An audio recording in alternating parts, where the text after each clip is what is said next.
ಶ್ರೀಮತೆ ಶಂಕರಾರ್ಯಾಯ ಧೀಮತೇದ್ಭುತಶಕ್ತಯೇ ನಮೋಸ್ತ್ವದ್ವೈತಸಿದ್ಧಾಂತಸ್ಥಾಪನೋಪಾತ್ತಮೂರ್ತಯೇ. ಜಗದ್ಗುರು ಶ್ರೀ ಶ್ರೀ ಆದಿಶಂಕರ ಭಗವತ್ಪಾದಾಚಾರ್ಯರು ನಮ್ಮ ಈ ಪವಿತ್ರವಾದ ಭಾರತ ದೇಶದಲ್ಲಿ ಅವತಾರ ಮಾಡಿ ಸಮಸ್ತ ಭಾರತದಲ್ಲೂ ಎಲ್ಲರಿಗೂ ಸನ್ಮಾರ್ಗವನ್ನು ಉಪದೇಶ ಮಾಡಿ ತಪ್ಪಾದ ಮಾರ್ಗದಲ್ಲಿ ಹೋಗ್ತಾ ಇದ್ದಂತಹ ಜನರಿಗೆ ಪ್ರಬೋಧನೆಯನ್ನು ಮಾಡಿ ಸರಿಯಾದಂತಹ ಮಾರ್ಗವನ್ನು ತೋರಿಸಿ ಅನುಗ್ರಹ ಮಾಡಿದಂತಹ ಮಹಾಪುರುಷರು. ಅವರು ಮಾಡಿದಂತಹ ಅನೇಕ ವಿಧವಾದ ಕಾರ್ಯಗಳನ್ನು ನಾವು ಮೂರು ರೀತಿಯಾಗಿ ವಿಭಾಗ ಮಾಡಿ ತಿಳ್ಕೊಳ್ಳಬಹುದಾಗಿದೆ. ಮೊದಲನೇ ಕಾರ್ಯ ಗ್ರಂಥಗಳ ರಚನೆ, ಪ್ರಸ್ಥಾನತ್ರಯ ಭಾಷ್ಯಗಳು, ಪ್ರಕರಣ ಗ್ರಂಥಗಳು ಮತ್ತು ಅನೇಕ ದೇವತಾ ಸ್ತೋತ್ರಗಳು ಮತ್ತು ಇತರ ಭಾಷ್ಯಾದಿ ಗ್ರಂಥಗಳು. ಈ ಎಲ್ಲ ಗ್ರಂಥಗಳನ್ನು ರಚನೆ ಮಾಡುವುದರ ಮೂಲಕ ಅತ್ಯಂತ ಪ್ರಮಾಣಪೂರ್ವಕವಾಗಿ ಸರ್ವ ಉಪನಿಷತ್ ಸಾರಭೂತವಾಗಿರತಕ್ಕಂತಹ ಅದ್ವೈತ ತತ್ವವನ್ನು ಉಪದೇಶ ಮಾಡಿದರು. ಅದರ ಮೇಲೆ ಬರುವಂತಹ ಎಲ್ಲ ಪ್ರಶ್ನೆಗಳಿಗೂ ಆಕ್ಷೇಪಗಳಿಗೂ ಸರಿಯಾದಂತಹ ಉತ್ತರಗಳನ್ನು ನೀಡಿದರು ಮತ್ತು ಎಲ್ಲರಿಗೂ ಸಹ ಈ ಒಂದು ಸಿದ್ಧಾಂತದ ಮೇಲೆ ಬರುವಂತಹ ಆಕ್ಷೇಪಗಳನ್ನು ಪ್ರಶ್ನೆಗಳನ್ನು ಪ್ರಸ್ತುತಪಡಿಸಲಿಕ್ಕೆ ಒಂದು ಅವಕಾಶವನ್ನು ನೀಡಿ ತದನಂತರ ಅದೆಲ್ಲವುದಕ್ಕೂ ಸಹ ಉತ್ತರವನ್ನು ನೀಡಿದ್ದಾರೆ. ಇದು ನಮ್ಮ ಒಂದು ಸನಾತನ ಪರಂಪರೆಯ ವೈಶಿಷ್ಟ್ಯ. ನಾವು ಯಾವತ್ತೂ ಸಹ ಯಾರಿಗೂ ಅವಕಾಶವನ್ನು ಕೊಡದೆ ನಾವು ಏನು ಹೇಳ್ತೀವೋ ಅದನ್ನು ಮಾತ್ರ ನೀವು ಒಪ್ಕೊಳ್ಬೇಕು, ಇಲ್ಲ ಅಂತಂದರೆ ಆಗುವುದಿಲ್ಲ ಅಂತ ಹಾಗೆ ನಾವು ಒತ್ತಾಯ ಮಾಡುವುದಿಲ್ಲ. ನಮ್ಮ ವಿಚಾರವನ್ನು ನಾವು ಹೇಳ್ತೀವಿ, ಅದರ ಮೇಲೆ ಒಬ್ಬ ಚಾರ್ವಾಕನಿಂದ ಹಿಡಿದು ಎಲ್ಲ ದಾರ್ಶನಿಕರಿಗೂ ಸಹ, ಒಬ್ಬ ಆಸ್ತಿಕ ದರ್ಶನದವರು ಇರ್ಬೋದು, ನಾಸ್ತಿಕ ದರ್ಶನದವರು ಇರ್ಬೋದು, ಎಲ್ಲರಿಗೂ ಸಹ ಅವರವರ ವಿಚಾರಗಳನ್ನು ಪ್ರಸ್ತುತಪಡಿಸುವಂತಹ ಒಂದು ಅವಕಾಶವನ್ನು ನೀಡಿ ತದನಂತರ ಪ್ರಮಾಣ ಪರೀಕ್ಷೆಯನ್ನು ಮಾಡಿ ಯಾವ ಪಕ್ಷಕ್ಕೆ ಹೆಚ್ಚಿನ ಪ್ರಮಾಣಗಳ ಅನುಕೂಲತೆ ಇದೆ ಅನ್ನುವುದನ್ನು ನಿರ್ಣಯ ಮಾಡಿ ವಿಚಾರ ಮಾಡಿ ಸಿದ್ಧಾಂತವನ್ನು ಪ್ರತಿಪಾದನೆ ಮಾಡುವಂತಹ ಒಂದು ಕ್ರಮ. ಈ ಕ್ರಮವನ್ನೇ ನಾವು ಶಂಕರರ ಭಾಷ್ಯ ಮೊದಲಾದಂತಹ ಗ್ರಂಥಗಳಲ್ಲಿ ಮತ್ತು ಆ ಭಾಷ್ಯಗಳನ್ನು ಅವಲಂಬಿಸಿ ನಂತರ ಕಾಲದಲ್ಲಿ ವಿದ್ವಾಂಸರು ದೊಡ್ಡ ದೊಡ್ಡ ವಿದ್ವಾಂಸರು ರಚನೆ ಮಾಡಿರತಕ್ಕಂತಹ ಶಾಸ್ತ್ರ ಗ್ರಂಥಗಳಲ್ಲಿ ಈ ಒಂದು ಪದ್ಧತಿಯನ್ನು ಇವತ್ತಿಗೂ ಸಹ ನಾವು ನೋಡಬಹುದಾಗಿದೆ. ಇನ್ನೊಂದು ಸ್ವಾರಸ್ಯವಾದಂತಹ ವಿಚಾರ ಅಂತಂದರೆ, ಈ ಗ್ರಂಥಗಳಲ್ಲಿ ಪೂರ್ವಪಕ್ಷಿಗಳು, ಇದನ್ನೇ ಯಾರು ಆಕ್ಷೇಪ ಮಾಡ್ತಾರೋ ಅವರನ್ನು ಪೂರ್ವಪಕ್ಷಿಗಳು ಅಂತ ನಾವು ಹೇಳ್ತೀವಿ. ಆ ಪೂರ್ವಪಕ್ಷ ಅನ್ನುವುದು ವಿಚಾರದ ಒಂದು ಅಂಗ. ಪೂರ್ವಪಕ್ಷ ಅನ್ನೋದಿದ್ದರೆ ತದನಂತರ ಸಿದ್ಧಾಂತ, ಉತ್ತರ ಪಕ್ಷ, ಅದನ್ನೇ ಸಿದ್ಧಾಂತ ಅಂತ ಹೇಳ್ತೀವಿ. ಆ ಪೂರ್ವಪಕ್ಷಿಗಳಿಗೂ ಒಂದು ಅವಕಾಶವನ್ನು ಕೊಟ್ಟು ಅವರು ಪ್ರಶ್ನೆಯನ್ನು, ತಮ್ಮ ವಿಚಾರವನ್ನು ಪ್ರಸ್ತುತಪಡಿಸುತ್ತಾರೆ. ಕೊಟ್ಟಾಗ ಇಂತಹ ಒಂದು ಸಂದರ್ಭದಲ್ಲಿ ಇರತಕ್ಕಂತಹ ಒಂದು ವೈಶಿಷ್ಟ್ಯ ಅಂತಂದರೆ, ಪ್ರಶ್ನೆಗಳಿಗೆ ಉತ್ತರ ಕೊಡುವುದು ಮಾತ್ರ ಅಲ್ಲದೆ ಪ್ರಶ್ನೆಗಳನ್ನು ಹೇಗೆ ಮಾಡಬೇಕು ಅನ್ನೋದನ್ನು ಸಹ ನಾವೇ ಕಲಿಸ್ತೀವಿ. ನಮ್ಮ ಗ್ರಂಥಗಳೇ ಕಲಿಸ್ತಾ ಇವೆ. ನೋಡಪ್ಪ, ನೀನು ಪ್ರಶ್ನೆ ಈ ಥರ ಕೇಳಬೇಕು, ಪ್ರಸ್ತುತ ವಿಷಯ ಹೀಗಿದೆ, ಇದರ ಮೇಲೆ ನೀನು ಈ ಥರ ಪ್ರಶ್ನೆ ಬರುತ್ತೆ, ಈ ರೀತಿಯಂತಹ ಪ್ರಶ್ನೆ ಬರಲಿಕ್ಕೆ ಅವಕಾಶ ಇದೆ, ಹೀಗೆಲ್ಲ ನೀನು ಪೂರ್ವಪಕ್ಷವನ್ನು ಮಾಡಿದರೆ ಆ ಪೂರ್ವಪಕ್ಷ ಅನ್ನೋದು ತುಂಬ ಗಟ್ಟಿಯಾಗುತ್ತೆ. ಚೆನ್ನಾಗಿ ಪೂರ್ವಪಕ್ಷವನ್ನು ಸ್ಥಾಪನೆ ಮಾಡಿ ಅದರ ನಂತರ ಅದಕ್ಕಿಂತಲೂ ಪ್ರಬಲವಾಗಿ ಸಿದ್ಧಾಂತವನ್ನು ತೋರಿಸಿ ಆ ಪೂರ್ವಪಕ್ಷಿಗಳ ಎಲ್ಲ ಆಕ್ಷೇಪಗಳಿಗೂ ಸರಿಯಾದಂತಹ ಉತ್ತರವನ್ನು ಕೊಡ್ತಾರೆ. ಇಂತಹ ಒಂದು ಶೈಲಿಯನ್ನು ನಮ್ಮ ಗ್ರಂಥಗಳಲ್ಲಿ ನಾವು ನೋಡಬಹುದಾಗಿದೆ. ಒಂದು ಪೂರ್ವಪಕ್ಷವನ್ನು ಹೇಗೆ ಮಾಡಬೇಕು, ಪ್ರಶ್ನೆಗಳನ್ನು ಹೇಗೆ ಕೇಳಬೇಕು ಅನ್ನುವುದನ್ನೂ ಸಹ ಹೇಳಿಕೊಟ್ಟು ತದನಂತರ ಅದಕ್ಕಿಂತಲೂ ಇನ್ನೂ ಪ್ರಬಲವಾಗಿ ಆ ಸಿದ್ಧಾಂತವನ್ನು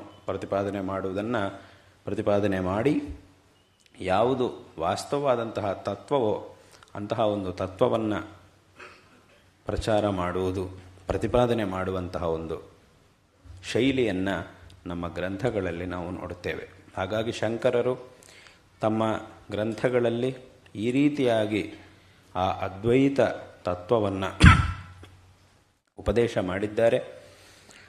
ಶಂಕರರನ್ನು ನಾವು ಜಗದ್ಗುರುಗಳು ಎಂಬುದಾಗಿ ಹೇಳ್ತೀವಿ. ಯಾಕೆ ಹಾಗೆ ಜಗದ್ಗುರುಗಳು ಅಂತ ಹೇಳ್ತೀವಿ ಅಂತಂದರೆ, ಇಲ್ಲಿ ಮೊದಲನೇದಾಗಿ ಅವರು ಇಡೀ ಜಗತ್ತಿನ ಶ್ರೇಯಸ್ಸಿಗೆ ಬೇಕಾಗಿರತಕ್ಕಂತಹ ಉಪದೇಶಗಳನ್ನು ಮಾಡಿದ್ದಾರೆ. ಮತ್ತು ಇಡೀ ಜಗತ್ತಿನಲ್ಲಿ ಯಾವ ಮೂಲೆಯಲ್ಲಾದರೂ ಒಬ್ಬ ವ್ಯಕ್ತಿಯ ಮನಸ್ಸಿನಲ್ಲಿ, ಅವನು ಯಾವ ದೇಶದವನು ಬೇಕಾದರೂ ಆಗಿರಬಹುದು, ಎಲ್ಲಿ ಬೇಕಾದರೂ ಇರಲಿ, ಅವನ ಮನಸ್ಸಿನಲ್ಲಿ ನನ್ನ ಜೀವನ ಸಾರ್ಥಕ ಆಗಬೇಕು ಅಂತಂದರೆ ಅದಕ್ಕೆ ನಾನೇನು ಮಾಡಬೇಕು ಅನ್ನುವಂತಹ ಒಂದು ಪ್ರಶ್ನೆ ಉದ್ಭವಿಸಿದಾಗ ಅದಕ್ಕೆ ಸರಿಯಾದಂತಹ ಉತ್ತರ ಶಂಕರ ಭಗವತ್ಪಾದಾಚಾರ್ಯರ ಉಪದೇಶಗಳಿಂದ ನಮಗೆ ಪ್ರಾಪ್ತವಾಗುತ್ತೆ. ಹಾಗಾಗಿ ಯಾವ ವ್ಯಕ್ತಿ ಬೇಕಾದರೂ ಆಗಿರಲಿ, ಅವನ ಮನಸ್ಸಿನಲ್ಲಿ ಇಂತಹ ಒಂದು ಪ್ರಶ್ನೆ ಬಂದಾಗ ಆ ಪ್ರಶ್ನೆಗೆ ಸರಿಯಾದಂತಹ ಉತ್ತರ ಯಾರಿಂದ ಸಿಗುತ್ತೋ ಅವರನ್ನು ಜಗದ್ಗುರುಗಳು ಎಂಬುದಾಗಿ ಹೇಳಬೇಕು. ಅಂತಹ ಸರಿಯಾದಂತಹ ಉತ್ತರ ಜಗದ್ಗುರು ಶ್ರೀ ಆದಿಶಂಕರ ಭಗವತ್ಪಾದಾಚಾರ್ಯರ ಉಪದೇಶಗಳಿಂದ ನಮಗೆ ಪ್ರಾಪ್ತವಾಗುತ್ತಾದ್ದರಿಂದ ಅವರನ್ನು ಜಗದ್ಗುರುಗಳು ಎಂಬುದಾಗಿ ಹೇಳ್ತೀವಿ. ಇದು ಒಂದು ವಿಷಯ. ಇನ್ನೂ ಒಂದು ಕಾರಣ ಇದೆ ಶಂಕರರನ್ನು ನಾವು ಜಗದ್ಗುರುಗಳು ಎಂಬುದಾಗಿ ಹೇಳುವುದಕ್ಕೆ. ಏನು ಅಂತಂದರೆ, ಈ ಜಗತ್ತಿನಲ್ಲಿ ಕೆಲವು ವಿಷಯಗಳನ್ನು ಯಾರು ತಿಳ್ಕೊಂಡು ಅದರಲ್ಲಿ ತುಂಬ ನೈಪುಣ್ಯವನ್ನು ಸಾಧಿಸಿರ್ತಾರೋ ಅವರ ಬಗ್ಗೆ ನಾವು ಹೇಳುವಾಗ ಇವರು ಇಂತಹ ವಿಚಾರದಲ್ಲಿ ವಿದ್ವಾಂಸರು, ಪಂಡಿತರು ಅಂತ ನಾವು ಹೇಳ್ತೀವಿ. ಇಂತಹ ಒಂದು ಶಾಸ್ತ್ರ, ಯಾವುದೋ ಒಂದು ವಿಚಾರದಲ್ಲಿ ಇವರು ಪಂಡಿತರಾಗಿದ್ದಾರೆ ಅಂತ ಹೇಳ್ತೀವಿ. ಅದೇ ಇನ್ನೊಬ್ಬ ವ್ಯಕ್ತಿ ಈ ಮೊದಲನೇ ಪಂಡಿತ ಎಷ್ಟು ತಿಳ್ಕೊಂಡಿದ್ದಾನೋ ಅದಷ್ಟನ್ನು ತಿಳ್ಕೊಂಡಿದ್ದಲ್ಲದೆ ಅದರ ಮೇಲಿನ ವಿಚಾರಗಳನ್ನು ಸಹ ಯಾರು ತಿಳ್ಕೊಂಡಿರ್ತಾರೋ ಆ ವ್ಯಕ್ತಿಯ ಬಗ್ಗೆ ನಾವು ಹೇಳುವಾಗ ಇವರಿಗಿಂತಲೂ ಇವರಿನ್ನೂ ದೊಡ್ಡ ಪಂಡಿತರು ಅಂತ ಹೇಳ್ತೀವಿ. ಯಾಕಂದರೆ ಮೊದಲನೆಯವರಿಗೆ ಎಷ್ಟು ಗೊತ್ತಿದೆಯೋ ಅಷ್ಟೂ ಗೊತ್ತಿದೆ, ಅದರ ಮೇಲಿನ ವಿಚಾರಗಳು ಇವರಿಗೆ ಗೊತ್ತಿದೆ, ಆದ್ದರಿಂದ ಇವರಿಗಿಂತಲೂ ದೊಡ್ಡ ಪಂಡಿತರು ಅವರು ಅಂತ ಹೇಳ್ತೀವಿ. ಇವರಿಬ್ಬರು ಎಷ್ಟನ್ನು ತಿಳ್ಕೊಂಡಿದ್ದಾರೋ ಅದಕ್ಕಿಂತಲೂ ಮೇಲಿನ ವಿಚಾರಗಳನ್ನು ಯಾರು ತಿಳಿದಿರ್ತಾರೋ ಅವರನ್ನು ಇವರಿಬ್ಬರಿಗಿಂತಲೂ ದೊಡ್ಡ ಪಂಡಿತರು ಅಂತ ಹೇಳ್ತೀವಿ. ಇನ್ನು ಅದಕ್ಕಿಂತ ದೊಡ್ಡ ಪಂಡಿತರು ಅಂತ ಹೀಗೆ ಒಬ್ಬರಿಗಿಂತ ಒಬ್ಬರು ದೊಡ್ಡ ವಿದ್ವಾಂಸರು, ದೊಡ್ಡ ಪಂಡಿತರು, ಜ್ಞಾನಿಗಳು ಅಂತ ಯಾವುದನ್ನು ಇಟ್ಕೊಂಡು ನಾವು ಹೇಳ್ತೀವಿ ಅಂತಂದರೆ ಅವರವರು ತಿಳಿದಿರತಕ್ಕಂತಹ ವಿಚಾರಗಳನ್ನು ಇಟ್ಟುಕೊಂಡು ಹೇಳ್ತೀವಿ. ಒಬ್ಬರು ತಿಳಿದಿರುವಂತಹ ವಿಚಾರಕ್ಕಿಂತ ಮೇಲಿನ ವಿಚಾರಗಳನ್ನು ಯಾರು ತಿಳಿದಿರ್ತಾರೋ ಅವರನ್ನು ಇವರಿಗಿಂತ ದೊಡ್ಡ ವಿದ್ವಾಂಸರು, ದೊಡ್ಡ ಪಂಡಿತರು, ಜ್ಞಾನಿಗಳು ಅಂತ ನಾವು ಹೇಳ್ತಾ ಇರ್ತೀವಿ. ಇಂತಹದ್ರಲ್ಲಿ ಶಂಕರರನ್ನು ನಾವು ಜಗದ್ಗುರುಗಳು ಅಂತ ಹೇಳ್ತೀವಿ. ಯಾಕೆ ಹೇಳ್ತೀವಿ ಹಾಗೆ ಅಂತಂದರೆ, ಅವರು ಯಾವ ವಿಚಾರವನ್ನು ತಿಳಿದವರಾಗಿದ್ದಾರೋ ಮತ್ತು ಯಾವ ವಿಚಾರವನ್ನು ಈ ಲೋಕಕ್ಕೆ ತಿಳಿಸಿದವರಾಗಿದ್ದಾರೋ ಆ ಒಂದು ವಿಚಾರಕ್ಕಿಂತ ಮೇಲೆ ಇನ್ನೊಂದು ವಿಚಾರ ಇಲ್ಲವೇ ಇಲ್ಲ. ಯಾವುದಾ ವಿಚಾರ ಅಂತಂದರೆ ಅದೇ ಅದ್ವೈತ ತತ್ವ. ಆ ಒಂದು ಅದ್ವೈತ ತತ್ವವನ್ನು ಅವರು ಚೆನ್ನಾಗಿ ತಿಳಿದವರಾಗಿದ್ದಾರೆ. ಆ ತತ್ವವನ್ನು ತಮ್ಮ ಗ್ರಂಥಗಳಲ್ಲಿ ಈ ಜಗತ್ತಿಗೆ ಉಪದೇಶ ಮಾಡಿದ್ದಾರೆ. ಅದ್ವೈತ ತತ್ವಕ್ಕಿಂತ ದೊಡ್ಡ ತತ್ವ ಇನ್ನೊಂದಿಲ್ಲ ಅಂತ ಹೇಗೆ ಹೇಳ್ತೀರಿ ನೀವು ಅಂತ ಕೆಲವರಿಗೆ ಪ್ರಶ್ನೆ ಬರ್ಬೋದು. ಆದರೆ ಅದನ್ನು ನಾವು ಹೇಳ್ತಾ ಇರುವುದಲ್ಲ, ಸ್ವತಃ ಉಪನಿಷತ್ತುಗಳೇ ಈ ಮಾತನ್ನು ಹೇಳ್ತಾ ಇವೆ. ಕಸ್ಮಿನ್ನು ಭಗವೋ ವಿಜ್ಞಾತೆ ಸರ್ವಮಿದಂ ವಿಜ್ಞಾತಂ ಭವತೀತಿ. ಆತ್ಮನಿ ಖಲ್ವರೇ ದೃಷ್ಟೇ ಶ್ರುತೆ ಮತೆ ವಿಜ್ಞಾತೆ ಇದಂ ಸರ್ವಂ ವಿದಿತಂ. ಯತ್ರತ್ವಸ್ಯ ಸರ್ವಂ ಆತ್ಮೈವಾಭೂತ್ ತತ್ಕೇನ ಕಂಪಶ್ಯೇತ್. ಇನ್ನು ಭಗವದ್ಗೀತೆಯಲ್ಲೂ ಸ್ವತಃ ಭಗವಂತನೂ ಸಹ ಈ ಮಾತನ್ನು ಹೇಳ್ತಾನೆ. ಯಜ್ಞಾತ್ವಾ ನೇಹ ಭೂಯೋನ್ಯತ್ ಜ್ಞಾತವ್ಯಂ ಅವಶಿಷ್ಯತೆ. ಯಾವ ತತ್ವವನ್ನು ತಿಳಿದ ನಂತರ ಇನ್ನು ತಿಳ್ಕೊಳ್ಳಿಕ್ಕೆ ಯಾವುದೂ ಸಹ ಉಳಿಯುವುದಿಲ್ವೋ ಅಂತಹ ಒಂದು ತತ್ವವನ್ನು ನಾನು ನಿನಗೆ ಉಪದೇಶ ಮಾಡ್ತೀನಿ ಎಂಬುದಾಗಿ ಆ ಒಂದು ಅದ್ವೈತ ತತ್ವವನ್ನೇ ಅಂತಿಮವಾಗಿ ಗೀತೆಯಲ್ಲಿ ಭಗವಂತ ಉಪದೇಶ ಮಾಡಿದ್ದಾನೆ. ಹಾಗಾಗಿ ಈ ಒಂದು ಅದ್ವೈತ ತತ್ವ ಏನಿದೆಯೋ ಅದನ್ನು ತಿಳಿದವರು ಇನ್ನು ತಿಳ್ಕೊಳ್ಳುವುದಕ್ಕೆ ಯಾವುದೂ ಸಹ ಉಳಿಯುವುದಿಲ್ಲ ಅವರಿಗೆ ಎಂಬುದಾಗಿ ಸಮಸ್ತ ಶಾಸ್ತ್ರಗಳು ಏಕಕಂಠದಿಂದ ನಮಗೆ ತಿಳಿಸ್ತಾ ಇವೆ. ಹಾಗಾಗಿ ಅಲ್ಲಿಗೇನಾಯಿತು, ಶಂಕರರಿಗಿಂತಲೂ ಅಂದರೆ ಈ ಅದ್ವೈತ ತತ್ವವನ್ನು ತಿಳಿದಂತಹ ಶಂಕರರಿಗಿಂತಲೂ ದೊಡ್ಡ ವಿದ್ವಾಂಸರು ಯಾವಾಗಿರಲಿಕ್ಕೆ ಸಾಧ್ಯ ಅಂತಂದರೆ, ಅವರು ತಿಳ್ಕೊಂಡಿರುವಂತಹ ವಿಚಾರಕ್ಕಿಂತಲೂ ಮೇಲಿನ ವಿಚಾರಗಳನ್ನು ತಿಳಿದವರು ಇನ್ನೊಬ್ಬರಿದ್ದರೆ ಹಾಗೆ ನಾವು ಹೇಳಲಿಕ್ಕೆ ಸಾಧ್ಯ ಆಗುತ್ತೆ. ಅವರು ಇವರಿಗಿಂತ ದೊಡ್ಡ ವಿದ್ವಾಂಸರು ಅಂತ ಹೇಳಲಿಕ್ಕೆ ಸಾಧ್ಯ ಆಗುತ್ತೆ.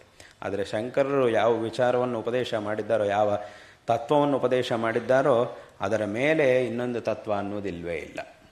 ಎಲ್ಲ ವಿಚಾರಗಳು ಸಹ ಕೊನೆಗೆ ಅಲ್ಲಿಗೆ ಹೋಗಿ ನಿಲ್ಲುತ್ತೆ. ಇನ್ನು ಅದಕ್ಕಿಂತ ಮೇಲೆ ಇನ್ನೊಂದು ಯಾವುದೂ ಇರುವುದಿಲ್ಲ.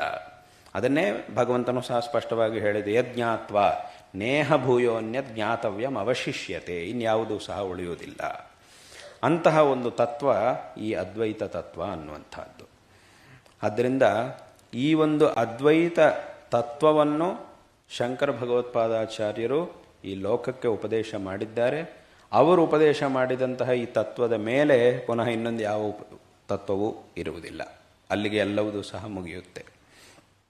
ಹಾಗಾಗಿ ಇಂತಹ ಒಂದು ಆ ಅದ್ವೈತ ತತ್ವವನ್ನು ಈ ಜಗತ್ತಿಗೆ ಉಪದೇಶ ಮಾಡಿದ್ದಾರೆ. ಆದ್ದರಿಂದ ಶಂಕರರನ್ನು ಅಂದ್ರೇನು, ಇಡೀ ಜಗತ್ತಿನಲ್ಲೇ ತುಂಬ ಉತ್ಕೃಷ್ಟವಾದಂತಹ ವಿಚಾರ ಅನ್ನೋದು ಆ ಅದ್ವೈತ ತತ್ವ. ಹಾಗಾಗಿ ಇನ್ನು ಇದಕ್ಕಿಂತಲೂ ಮೇಲೆ ಇನ್ನೊಂದು ವಿಚಾರ ಅನ್ನೋದು ಇದ್ದಿದ್ರೆ ಅದನ್ನು ಯಾರು ತಿಳ್ಕೊಂಡವರಿದ್ದಾರೋ ಅವರನ್ನು ಇವರಿಗಿಂತ ದೊಡ್ಡ ವಿದ್ವಾಂಸರು ಅಂತ ಹೇಳ್ಬೋದು. ಆದರೆ ಹಾಗೆ ಹೇಳಲಿಕ್ಕೆ ಸಾಧ್ಯವಿಲ್ಲ. ಇದಕ್ಕಿಂತ ಮೇಲೆ ಇನ್ನೊಂದು ವಿಚಾರ ಅನ್ನೋದು ಯಾವುದೂ ಇರುವುದಿಲ್ಲ.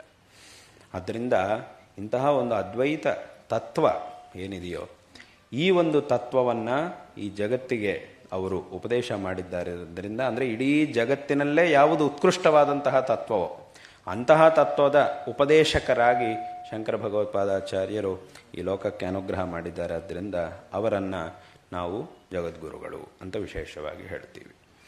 ಹಾಗಾಗಿ ಅವರು ಅಂತಹ ಒಂದು ಅತ್ಯಂತ ಉತ್ಕೃಷ್ಟವಾದ ಅದ್ವೈತ ತತ್ವವನ್ನು ಉಪದೇಶ ಮಾಡಿದ್ದಾರೆ. ಆ ಒಂದು ತತ್ವವು ಅದ್ವೈತ ತತ್ವವನ್ನೂ ಉಪದೇಶ ಮಾಡಿದ್ದಾರೆ. ಮತ್ತು ಆ ಒಂದು ಸ್ಥಿತಿಯನ್ನು ತಲುಪುವುದಕ್ಕೆ ಯಾವ ಸಾಧನಾ ಮಾರ್ಗವನ್ನು ನಾವು ಅನುಸರಣೆ ಮಾಡಬೇಕಾಗಿದೆಯೋ ಆ ಮಾರ್ಗವನ್ನೂ ಸಹ ಅವರು ಉಪದೇಶ ಮಾಡಿದ್ದಾರೆ. ಅಷ್ಟು ಮಾತ್ರವಲ್ಲದೆ ಒಂದು ಉತ್ತಮವಾದಂತಹ ಸಮಾಜದ ನಿರ್ಮಾಣಕ್ಕಾಗಿ ಬೇಕಾಗಿರತಕ್ಕಂತಹ ಅನೇಕ ವಿಧವಾದಂತಹ ಉಪದೇಶಗಳು, ಉತ್ತಮವಾದಂತಹ ಸಮಾಜದ ನಿರ್ಮಾಣ ಮತ್ತು ಉತ್ತಮವಾದಂತಹ ವ್ಯಕ್ತಿತ್ವವನ್ನು ಬೆಳೆಸಿಕೊಳ್ಳುವುದಕ್ಕಾಗಿ ಬೇಕಾಗಿರತಕ್ಕಂತಹ ಉಪದೇಶಗಳನ್ನು ಸಹ ಅವರು ಮಾಡಿದ್ದಾರೆ. ಈ ಸಮಾಜದಲ್ಲೇ ಇದ್ದು ಇದಕ್ಕೆ ಅಂಟಿಕೊಳ್ಳದೆ ಇದನ್ನೆಲ್ಲವುದನ್ನು ಎದುರಿಸಿ ಮುಂದೆ ಹೋಗಿ ಜೀವನವನ್ನು ಸಾರ್ಥಕ ಮಾಡಿಕೊಳ್ಳಲಿಕ್ಕೆ ಬೇಕಾಗಿರತಕ್ಕಂತಹ ಮಾರ್ಗವನ್ನು ಸಹ ಉಪದೇಶಗಳನ್ನು ಸಹ ಅವರು ತಮ್ಮ ಗ್ರಂಥಗಳಲ್ಲಿ ಮಾಡಿದ್ದಾರೆ. ಈ ಭಾಷ್ಯಾದಿ ಗ್ರಂಥಗಳಲ್ಲಿ ತತ್ವದ ಬಗ್ಗೆ ಉಪದೇಶ ಮಾಡಿದ್ದಾರೆ. ಮತ್ತು ಪ್ರಶ್ನೋತ್ತರ ರತ್ನಮಾಲಿಕಾ, ಭಜಗೋವಿಂದ ಸ್ತೋತ್ರ, ಉಪದೇಶ ಪಂಚಕ ಮೊದಲಾದಂತಹ ಗ್ರಂಥಗಳಲ್ಲಿ ಆ ಸಾಧನಾ ಮಾರ್ಗವನ್ನು ಉಪದೇಶ ಮಾಡಿದ್ದಾರೆ. ಮತ್ತು ಸಮಾಜಕ್ಕೆ ಬೇಕಾಗಿರತಕ್ಕಂತಹ ಉಪದೇಶಗಳನ್ನು ಸಹ ಅವರು ಮಾಡಿದ್ದಾರೆ. ಮತ್ತು ಒಬ್ಬ ವ್ಯಕ್ತಿ ವೈಯಕ್ತಿಕವಾದಂತಹ ಒಂದು ವಿಕಾಸ, ತನ್ನ ಸ್ವಭಾವವನ್ನು ಉತ್ತಮವಾದಂತಹ ಸ್ವಭಾವವನ್ನಾಗಿ ಮಾಡಿಕೊಳ್ಳುವುದಕ್ಕೆ ಬೇಕಾಗಿರತಕ್ಕಂತಹ ಅನೇಕ ವಿಧವಾದಂತಹ ವಿಚಾರಗಳನ್ನು ಸಹ ಅವರು ಉಪದೇಶ ಮಾಡಿದ್ದಾರೆ. ಈ ರೀತಿಯಾಗಿ ಒಬ್ಬ ವ್ಯಕ್ತಿಯ ಜೀವನದ ಸಾರ್ಥಕ್ಯಕ್ಕೆ ಬೇಕಾಗಿರತಕ್ಕಂತಹ ಎಲ್ಲ ವಿಧವಾದ ವಿಚಾರಗಳನ್ನೂ ಸಹ ಉಪದೇಶ ಮಾಡಿದಂತಹ ಮಹಾಪುರುಷರು ಶಂಕರ ಭಗವತ್ಪಾದಾಚಾರ್ಯರು. ಅವರಿಂದ ಪರಂಪರೆಯಾಗಿ ಈ ಒಂದು ತತ್ವವು ಅವರಿಂದ ಈ ಒಂದು ಆಚಾರ್ಯ ಪರಂಪರೆಯಲ್ಲಿ, ಗುರು ಪರಂಪರೆಯಲ್ಲಿ ಈ ಒಂದು ತತ್ವವು ಇವತ್ತಿನ ದಿವಸ ನಮ್ಮವರೆಗೆ ಬಂದಿದೆ. ಇಂತಹ ಒಂದು ತತ್ವವನ್ನು ವಿಚಾರ ಮಾಡಿ ಈ ಒಂದು ಮಾರ್ಗದಲ್ಲಿ ಹೋಗುವಂತಹ ಒಂದು ಆ ಪ್ರೇರಣೆ ನಮಗೆ ಇಂತಹ ಒಂದು ಆಚಾರ್ಯ ಪರಂಪರೆಯಿಂದ ಪ್ರಾಪ್ತವಾಗಿದೆ. ಮತ್ತು ಶಂಕರರು ಮಾಡಿದಂತಹ ಈಗ ಹೇಳಿದಂತೆ 3 ವಿಧವಾದಂತಹ ಕೆಲಸಗಳಲ್ಲಿ ಈಗ ಮೊದಲನೇ ಕೆಲಸ ಏನು ಅಂತಂದರೆ ಈಗ ಹೇಳಿದಂತೆ ಗ್ರಂಥಗಳ ರಚನೆ ಮತ್ತು ಆ ಗ್ರಂಥಗಳಲ್ಲಿ ಈ ಜಗತ್ತಿಗೆ ಬೇಕಾಗಿರತಕ್ಕಂತಹ ಎಲ್ಲ ವಿಧವಾದಂತಹ ವಿಚಾರಗಳ ಉಪದೇಶ. ಇದು ಮೊದಲನೇ ಕಾರ್ಯ.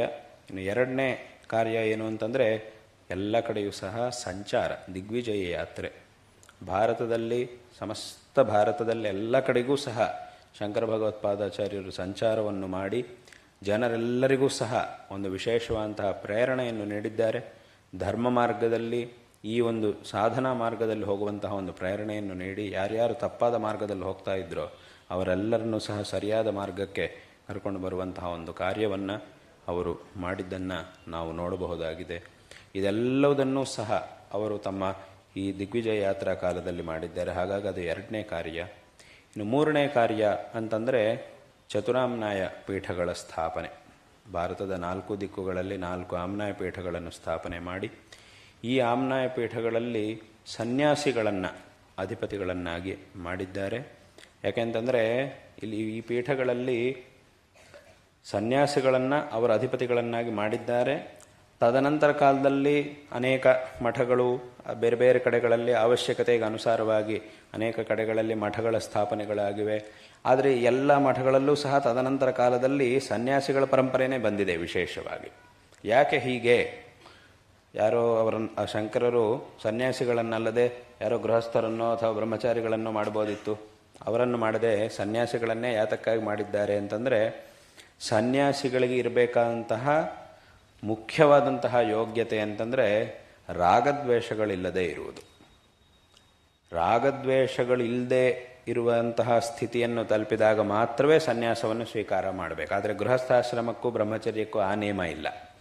ಆಗ ರಾಗದ್ವೇಷಗಳನ್ನು ಬಿಟ್ಟರೆ ಮಾತ್ರ ಸನ್ಯಾಸಿ ಗೃಹಸ್ಥರಾಗಬೇಕು. ಹಾಗೆ ಇರುವುದಾದರೆ ಗೃಹಸ್ಥರೇ ಆಗುವುದು ಬೇಡ. ರಾಗದ್ವೇಷ ಇನ್ನು ಬಿಟ್ಟು ಹೇಗೆ ಸನ್ಯಾಸಿ ಆಗಬೇಕು ಅಂತಂದರೆ ರಾಗದ್ವೇಷಗಳನ್ನು ಬಿಡಲೇಬೇಕು, ವೈರಾಗ್ಯವನ್ನು ಹೊಂದಿರಲೇಬೇಕು. ಅದು ಹೊಂದಿದ ನಂತರವೇ ಸನ್ಯಾಸಕ್ಕೆ ಅಧಿಕಾರ ಬರುತ್ತೆ. ಆದರೆ ಗೃಹಸ್ಥರಾಗಲಿಕ್ಕೋ ಬ್ರಹ್ಮಚಾರಿ ಆಗಲಿಕ್ಕೋ ಆಗಬೇಕಾಗಿಲ್ಲ, ಅದರ ಅವಶ್ಯಕತೆ ಇಲ್ಲ. ಹಾಗೆ ಹೇಳುವುದಾದರೆ ಅವಾಗ ಅವರು ಗೃಹಸ್ಥರಾಗುವುದೇ ಬೇಡ, ನೇರವಾಗಿ ಸನ್ಯಾಸನೇ ತಗೊಳ್ಬೋದಿತ್ತು ನಿಜವಾಗ್ಲೂ ಅವರು ರಾಗದ್ವೇಷಗಳಿಲ್ಲ ಅಂತಂದರೆ. ಆದ್ದರಿಂದ ಆ ಒಂದು ನಿಯಮ ಅವರಿಗಿಲ್ಲ, ಆದರೆ ಸನ್ಯಾಸಿಗಳಿಗಿದೆ. ಹಾಗಾಗಿ ಆ ರಾಗದ್ವೇಷಗಳು ಇಲ್ಲದೇ ಇರುವಂತಹ ಸನ್ಯಾಸಿಗಳು ಈ ಒಂದು ಮಠಗಳಲ್ಲಿ ಅಧಿಪತಿಗಳಾಗಿದ್ದು ವಿಶೇಷವಾಗಿ ಈ ಒಂದು ಕಾರ್ಯವನ್ನು ತಮ್ಮ ತಮ್ಮ ಕರ್ತವ್ಯವನ್ನು ನಿರ್ವಹಿಸಬೇಕು ಅನ್ನುವಂತಹ ಒಂದು ಕ್ರಮವನ್ನು ಶಂಕರರು ಏರ್ಪಡಿಸಿದ್ದಾರೆ. ಯಾಕೆ ಅಂತ ಕೇಳಿದರೆ ಇಂತಹ ವ್ಯಕ್ತಿಗಳಿಂದ ಮಾತ್ರವೇ ಸರಿಯಾಗಿ ಧರ್ಮದ ಒಂದು ಪ್ರಚಾರ ಕಾರ್ಯವನ್ನು ಮಾಡುವುದಕ್ಕೆ ಸಾಧ್ಯ ಆಗುತ್ತೆ. ಯಾಕೆ ಅಂತಂದರೆ ರಾಗದ್ವೇಷಗಳು ಯಾರಿಗಿರುತ್ತೋ ಅವರಿಂದ ಕೆಲವೊಂದು ಸಲ ತಪ್ಪುಗಳು ನಡೀಲಿಕ್ಕೆ ಸಾಧ್ಯತೆ ಇದೆ. ರಾಗದಿಂದ ಮತ್ತು ದ್ವೇಷದಿಂದ ಎರಡರಿಂದಲೂ ಸಹ ತಪ್ಪುಗಳನ್ನು, ಈ ರಾಗ ಮತ್ತು ದ್ವೇಷ ಈ ಎರಡರಿಂದಲೇ ಎಲ್ಲ ವಿಧವಾದಂತಹ ತಪ್ಪುಗಳು ನಡೆಯುವುದು ಪ್ರಪಂಚದಲ್ಲಿ. ಹಾಗಾಗಿ ಈ ರಾಗದ್ವೇಷಗಳು ಇಲ್ಲದೆ ಇರುವಂತಹ ವ್ಯಕ್ತಿಗಳು ಇಂತಹ ಒಂದು ಸ್ಥಾನದಲ್ಲಿದ್ದು ಇದ್ದರೆ ಅವರಿಂದ ಚೆನ್ನಾಗಿ ಈ ಕಾರ್ಯವು ನಡೆಯುತ್ತೆ ಅನ್ನುವಂತಹ ಒಂದು ಉದ್ದೇಶದಿಂದ ಸನ್ಯಾಸಿಗಳನ್ನು ಅಧಿಪತಿಗಳನ್ನಾಗಿ ಮಾಡಿದ್ದಾರೆ. ಅದೇ ತದನಂತರ ಕಾಲದಲ್ಲಿ ವಿಶೇಷವಾಗಿ ಅದರದ್ದೇ ಆಗಿರತಕ್ಕಂತಹ ಒಂದು ಅನುವರ್ತನೆ ನಡೀತಾ ಇದೆ. ಯಾಕೆ ಅಂತಂದರೆ ಈ ಒಂದು ಸ್ಥಾನದಲ್ಲಿ ಕುಳಿತಿರುವಂತಹ ಒಂದು ಕರ್ತವ್ಯ ಏನು ಅಂತ ಕೇಳಿದರೆ ಧರ್ಮವನ್ನು ಉಪದೇಶ ಮಾಡುವುದು, ಧರ್ಮತತ್ವವನ್ನು ಬ್ರಹ್ಮತತ್ವವನ್ನು ಜನರಿಗೆ ಉಪದೇಶ ಮಾಡುವುದು ಇವರ ಕರ್ತವ್ಯ. ಆ ಒಂದು ಕಾರ್ಯವನ್ನು ಮಾಡಬೇಕು ಅಂತಂದರೆ ಶಿಷ್ಯರು ಸಹ ಯೋಗ್ಯರಾಗಿರಬೇಕು. ಯೋಗ್ಯರಾಗಿರ್ತಕ್ಕಂತಹ ಶಿಷ್ಯರಿಗೆ ಧರ್ಮತತ್ವವನ್ನು ಅಥವಾ ಬ್ರಹ್ಮತತ್ವವನ್ನು ಉಪದೇಶ ಮಾಡಬೇಕು. ಒಂದು ವೇಳೆ ಆ ಯೋಗ್ಯತೆ ಇಲ್ಲ ಅಂತಂದರೆ ಯೋಗ್ಯತೆ ಬರುವ ಹಾಗೆ ಮಾಡಬೇಕು. ಯೋಗ್ಯತೆಯೂ ಬರುವ ಹಾಗೆ ಮಾಡಿ ತದನಂತರ ಯೋಗ್ಯತೆ ಬಂದ ಮೇಲೆ ಆ ಒಂದು ತತ್ವವನ್ನು ಸರಿಯಾದಂತಹ ಮಾರ್ಗವನ್ನು ಶಿಷ್ಯರಿಗೆ ಉಪದೇಶ ಮಾಡುವುದು ಅವರ ಕರ್ತವ್ಯ. ಅದೇ ಇಂತಹ ಒಂದು ಕಾರ್ಯವನ್ನು ಮಾಡಬೇಕಾದಂತಹ ವ್ಯಕ್ತಿಗಳು ರಾಗದ್ವೇಷವುಳ್ಳವರಾಗಿಬಿಟ್ರೆ ಅವಾಗ ಏನಾಗುತ್ತೆ, ಯಾರು ನಿಜವಾಗಲೂ ಉಪದೇಶಕ್ಕೆ ಯೋಗ್ಯರಾಗಿದ್ದಾರೋ ಆದರೆ ಅವರ ಮೇಲೆ ಇವರಿಗೆ ಯಾವುದೋ ಕಾರಣದಿಂದ ದ್ವೇಷ ಇದ್ದು ಬಿಟ್ಟರೆ ಆವಾಗ ಅವರಿಗೆ ಉಪದೇಶ ಮಾಡುವುದಿಲ್ಲ. ಯಾವುದೋ ಕಾರಣಕ್ಕೆ ಅವರ ಮೇಲೆ ದ್ವೇಷ ಇದ್ದರೆ ಅವರಿಗೆ ಉಪದೇಶ ಮಾಡುವುದಿಲ್ಲ. ಅಥವಾ ಯಾರೋ ಒಬ್ಬ ವ್ಯಕ್ತಿ ಉಪದೇಶಕ್ಕೆ ಯೋಗ್ಯನಲ್ಲ, ಆದರೆ ಅವರ ಮೇಲೆ ಯಾವುದೋ ಒಂದು ಕಾರಣಕ್ಕೆ ಇವನಿಗೆ ರಾಗ ಅನ್ನೋದಿದ್ದರೆ ಆಗ ಹೇಳಬಾರದನ್ನೆಲ್ಲ ಅವನಿಗೆ ಹೇಳಿಕೊಟ್ಬಿಟ್ರೆ ಅದರಿಂದ ಆ ಒಂದು ವಿದ್ಯೆಯು ಆ ಒಂದು ಜ್ಞಾನವು ದುರ್ವಿನಿಯೋಗವಾಗುತ್ತೆ. ಆದ್ದರಿಂದ ಈ ರಾಗದ್ವೇಷಗಳಿಲ್ಲದೆ ಇರತಕ್ಕಂತಹ ಸನ್ಯಾಸಿಗಳು ಅಧಿಪತಿಗಳಾಗಬೇಕು. ಅವರು ಈ ಎಲ್ಲ ಕಾರ್ಯಗಳನ್ನು ಅವರಿಂದ ಇದೆಲ್ಲವೂ ಸಹ ನಡೀಬೇಕು. ಹಾಗಿದ್ರೆ ಒಂದು ಪ್ರಶ್ನೆ ಬರುತ್ತೆ, ಸನ್ಯಾಸಿಗಳಾದ ಮೇಲೆ ಮತ್ತೆ ಪುನಃ ಇದನ್ನೆಲ್ಲ ಮಾಡುವಂತಹ ಒಂದು ಪ್ರವೃತ್ತಿ ಅವರಿಗೆ ಬರುತ್ತಾ, ಆ ಒಂದು ಶಕ್ತಿ ಸಾಮರ್ಥ್ಯ ಅವರಿಗಿರುತ್ತಾ ಅಂತಂದರೆ ಖಂಡಿತವಾಗಿಯೂ ಇರುತ್ತೆ. ಈ ಪ್ರಪಂಚದಲ್ಲಿ ಅತ್ಯಂತ ಶಕ್ತಿಶಾಲಿಯಾಗಿ ಅತ್ಯಂತ ದೃಢರಾಗಿರ್ತಕ್ಕಂತಹ ವ್ಯಕ್ತಿಗಳು ಯಾರು ಅಂತಂದರೆ ಯಾರು ಈ ರಾಗದ್ವೇಷಗಳನ್ನು ಗೆದ್ದವರಾಗಿರ್ತಾರೋ ಅಂಥವರು. ಅವರೇ ನಿಜವಾಗಲೂ ಎಲ್ಲರಿಗಿಂತ ಪ್ರಬಲರಾಗಿರ್ತಕ್ಕಂತಹ ವ್ಯಕ್ತಿಗಳು. ಅದರಿಂದ ಖಂಡಿತವಾಗಿಯೂ ಇದು ಸಾಧ್ಯವಾಗುತ್ತೆ. ಆಗದೇ ಇರುವಂತಹ ಕೆಲಸ ಅಲ್ಲ. ಅಂಥವರಿಂದಲೇ ನಿಜವಾಗಲೂ ಇದು ಚೆನ್ನಾಗಿ ನಡೆಯುತ್ತೆ ಈ ಕೆಲಸ. ಹಾಗಾಗಿ ಅವರು ಈ ಚತುರಾಮ್ನಾಯ ಪೀಠಗಳನ್ನು ಸ್ಥಾಪನೆ ಮಾಡಿದ್ದಾರೆ. ಆ ಒಂದು ಪೀಠಗಳಲ್ಲಿ ಸನ್ಯಾಸಿಗಳಾಗಿರ್ತಕ್ಕಂಥವರನ್ನು ಅಧಿಪತಿಗಳನ್ನಾಗಿ ಮಾಡಿದ್ದಾರೆ. ನಾವು ಹೇಳಿದಂತೆ ತದನಂತರ ಕಾಲದಲ್ಲಿ ವಿಶೇಷವಾಗಿ ಬಂದಿರತಕ್ಕಂತಹ ಮಠಗಳಲ್ಲೂ ಸಹ ಅಲ್ಲಲ್ಲಿ ಈ ಧರ್ಮ ಪ್ರಚಾರ ಕಾರ್ಯದ ಅವಶ್ಯಕತೆಗೆ ಅನುಗುಣವಾಗಿ ಪ್ರಾರಂಭವಾಗಿರತಕ್ಕಂತಹ ಮಹಾಪುರುಷರಿಂದ ಪ್ರಾರಂಭವಾಗಿರತಕ್ಕಂತಹ ಮಠಗಳಲ್ಲೂ ಸಹ ಇದೇ ರೀತಿಯಂತಹ ಒಂದು ಪರಂಪರೆ ಬಂದಿದೆ. ಬೇರೆ ಬೇರೆ ಸಂಪ್ರದಾಯಗಳಲ್ಲೂ ಹೀಗೆ ಒಂದು ಪರಂಪರೆ ಬಂದಿದೆ. ಸನ್ಯಾಸಿಗಳು ಎಲ್ಲ ಈ ಮಠಗಳೆಲ್ಲ ಅಧಿಪತಿಗಳಾಗಿರಬೇಕು ಅನ್ನುವಂಥದ್ದೇ ಪ್ರಧಾನವಾಗಿ ಎಲ್ಲ ಕಡೆಯೂ ಸಹ ನಡೆದು ಬರ್ತಾ ಇದೆ. ಅದೇ ರೀತಿ ವಿಶೇಷವಾಗಿ ಈ ಒಂದು ರಾಮಕೃಷ್ಣ ಆಶ್ರಮದಲ್ಲೂ ಸಹ ಸನ್ಯಾಸಿಗಳು ಮುಖ್ಯಸ್ಥರಾಗಿದ್ದು ಅವರಿಂದ ಈ ಎಲ್ಲ ಕಾರ್ಯಗಳು ಸಹ ನಡೀಬೇಕು. ಅದಕ್ಕಿಂತಲೂ ಮೊದಲು ಅವರಿಗೆ ವಿಶೇಷವಾದಂತಹ ಶಿಕ್ಷಣ, ಅಧ್ಯಯನ ಇತ್ಯಾದಿಗಳೆಲ್ಲವೂ ಸಹ ಆಗಿ ಅವರು ವಿರಕ್ತರಾಗಿರಬೇಕು ಮತ್ತು ಇಲ್ಲಿ ಅಧ್ಯಯನ, ಅನುಷ್ಠಾನ ಇತ್ಯಾದಿಗಳನ್ನೆಲ್ಲ ಮಾಡಿಕೊಂಡು ದೀಕ್ಷೆಯನ್ನು ಪಡ್ಕೊಂಡು ತದನಂತರ ಅವರಿಗೆ ಇಂತಹ ಒಂದು ಕರ್ತವ್ಯ, ಈ ಒಂದು ಕಾರ್ಯವನ್ನು ಮಾಡುವಂತಹ ಒಂದು ಕರ್ತವ್ಯವನ್ನು ಸಹ ನೀಡುವಂತಹದ್ದು ಇವತ್ತಿಗೂ ಸಹ ನಾವು ನೋಡ್ತಾ ಇದ್ದೀವಿ. ಅಂದರೆ ಇದೆಲ್ಲವೂ ಸಹ ಎಲ್ಲಿಂದ ಪ್ರಾರಂಭವಾಯಿತು ಅಂತಂದರೆ ಶಂಕರ ಭಗವತ್ಪಾದಾಚಾರ್ಯರು ಮಾಡಿರತಕ್ಕಂತಹ ಕಾರ್ಯದಿಂದ ಇದೆಲ್ಲವೂ ಸಹ ಪ್ರಾರಂಭವಾಗಿದೆ.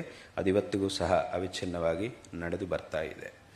ಹಾಗಾಗಿ ಈ ರೀತಿಯಾಗಿ ಗ್ರಂಥಗಳ ರಚನೆ ಮಾಡುವುದು ಮತ್ತು ಸಂಚಾರವನ್ನು ಸಮಗ್ರ ಭಾರತ ದೇಶದಲ್ಲಿ ಎಲ್ಲ ಕಡೆಯಲ್ಲೂ ಸಂಚಾರವನ್ನು ಮಾಡುವುದು ಮತ್ತು ವಿಶೇಷವಾಗಿ ಚತುರಾಮ್ನಾಯ ಪೀಠಗಳನ್ನು ಸ್ಥಾಪನೆ ಮಾಡಿ ಇಂತಹ ಒಂದು ಕಾರ್ಯಕ್ಕೆ ಒಂದು ವಿಶೇಷವಾದಂತಹ ಪ್ರೇರಣೆಯನ್ನು ನೀಡಿ ಈ ಒಂದು ಧರ್ಮವನ್ನು ಉದ್ಧಾರ ಮಾಡಿ ನಮಗೆಲ್ಲರಿಗೂ ಸಹ ಈ ತತ್ವ ಮಾರ್ಗವನ್ನು ಉಪದೇಶ ಮಾಡಿರ್ತಕ್ಕಂತಹ ಮಹಾಪುರುಷರು ಜಗದ್ಗುರು ಶ್ರೀ ಶ್ರೀ ಆದಿಶಂಕರ ಭಗವತ್ಪಾದಾಚಾರ್ಯರು.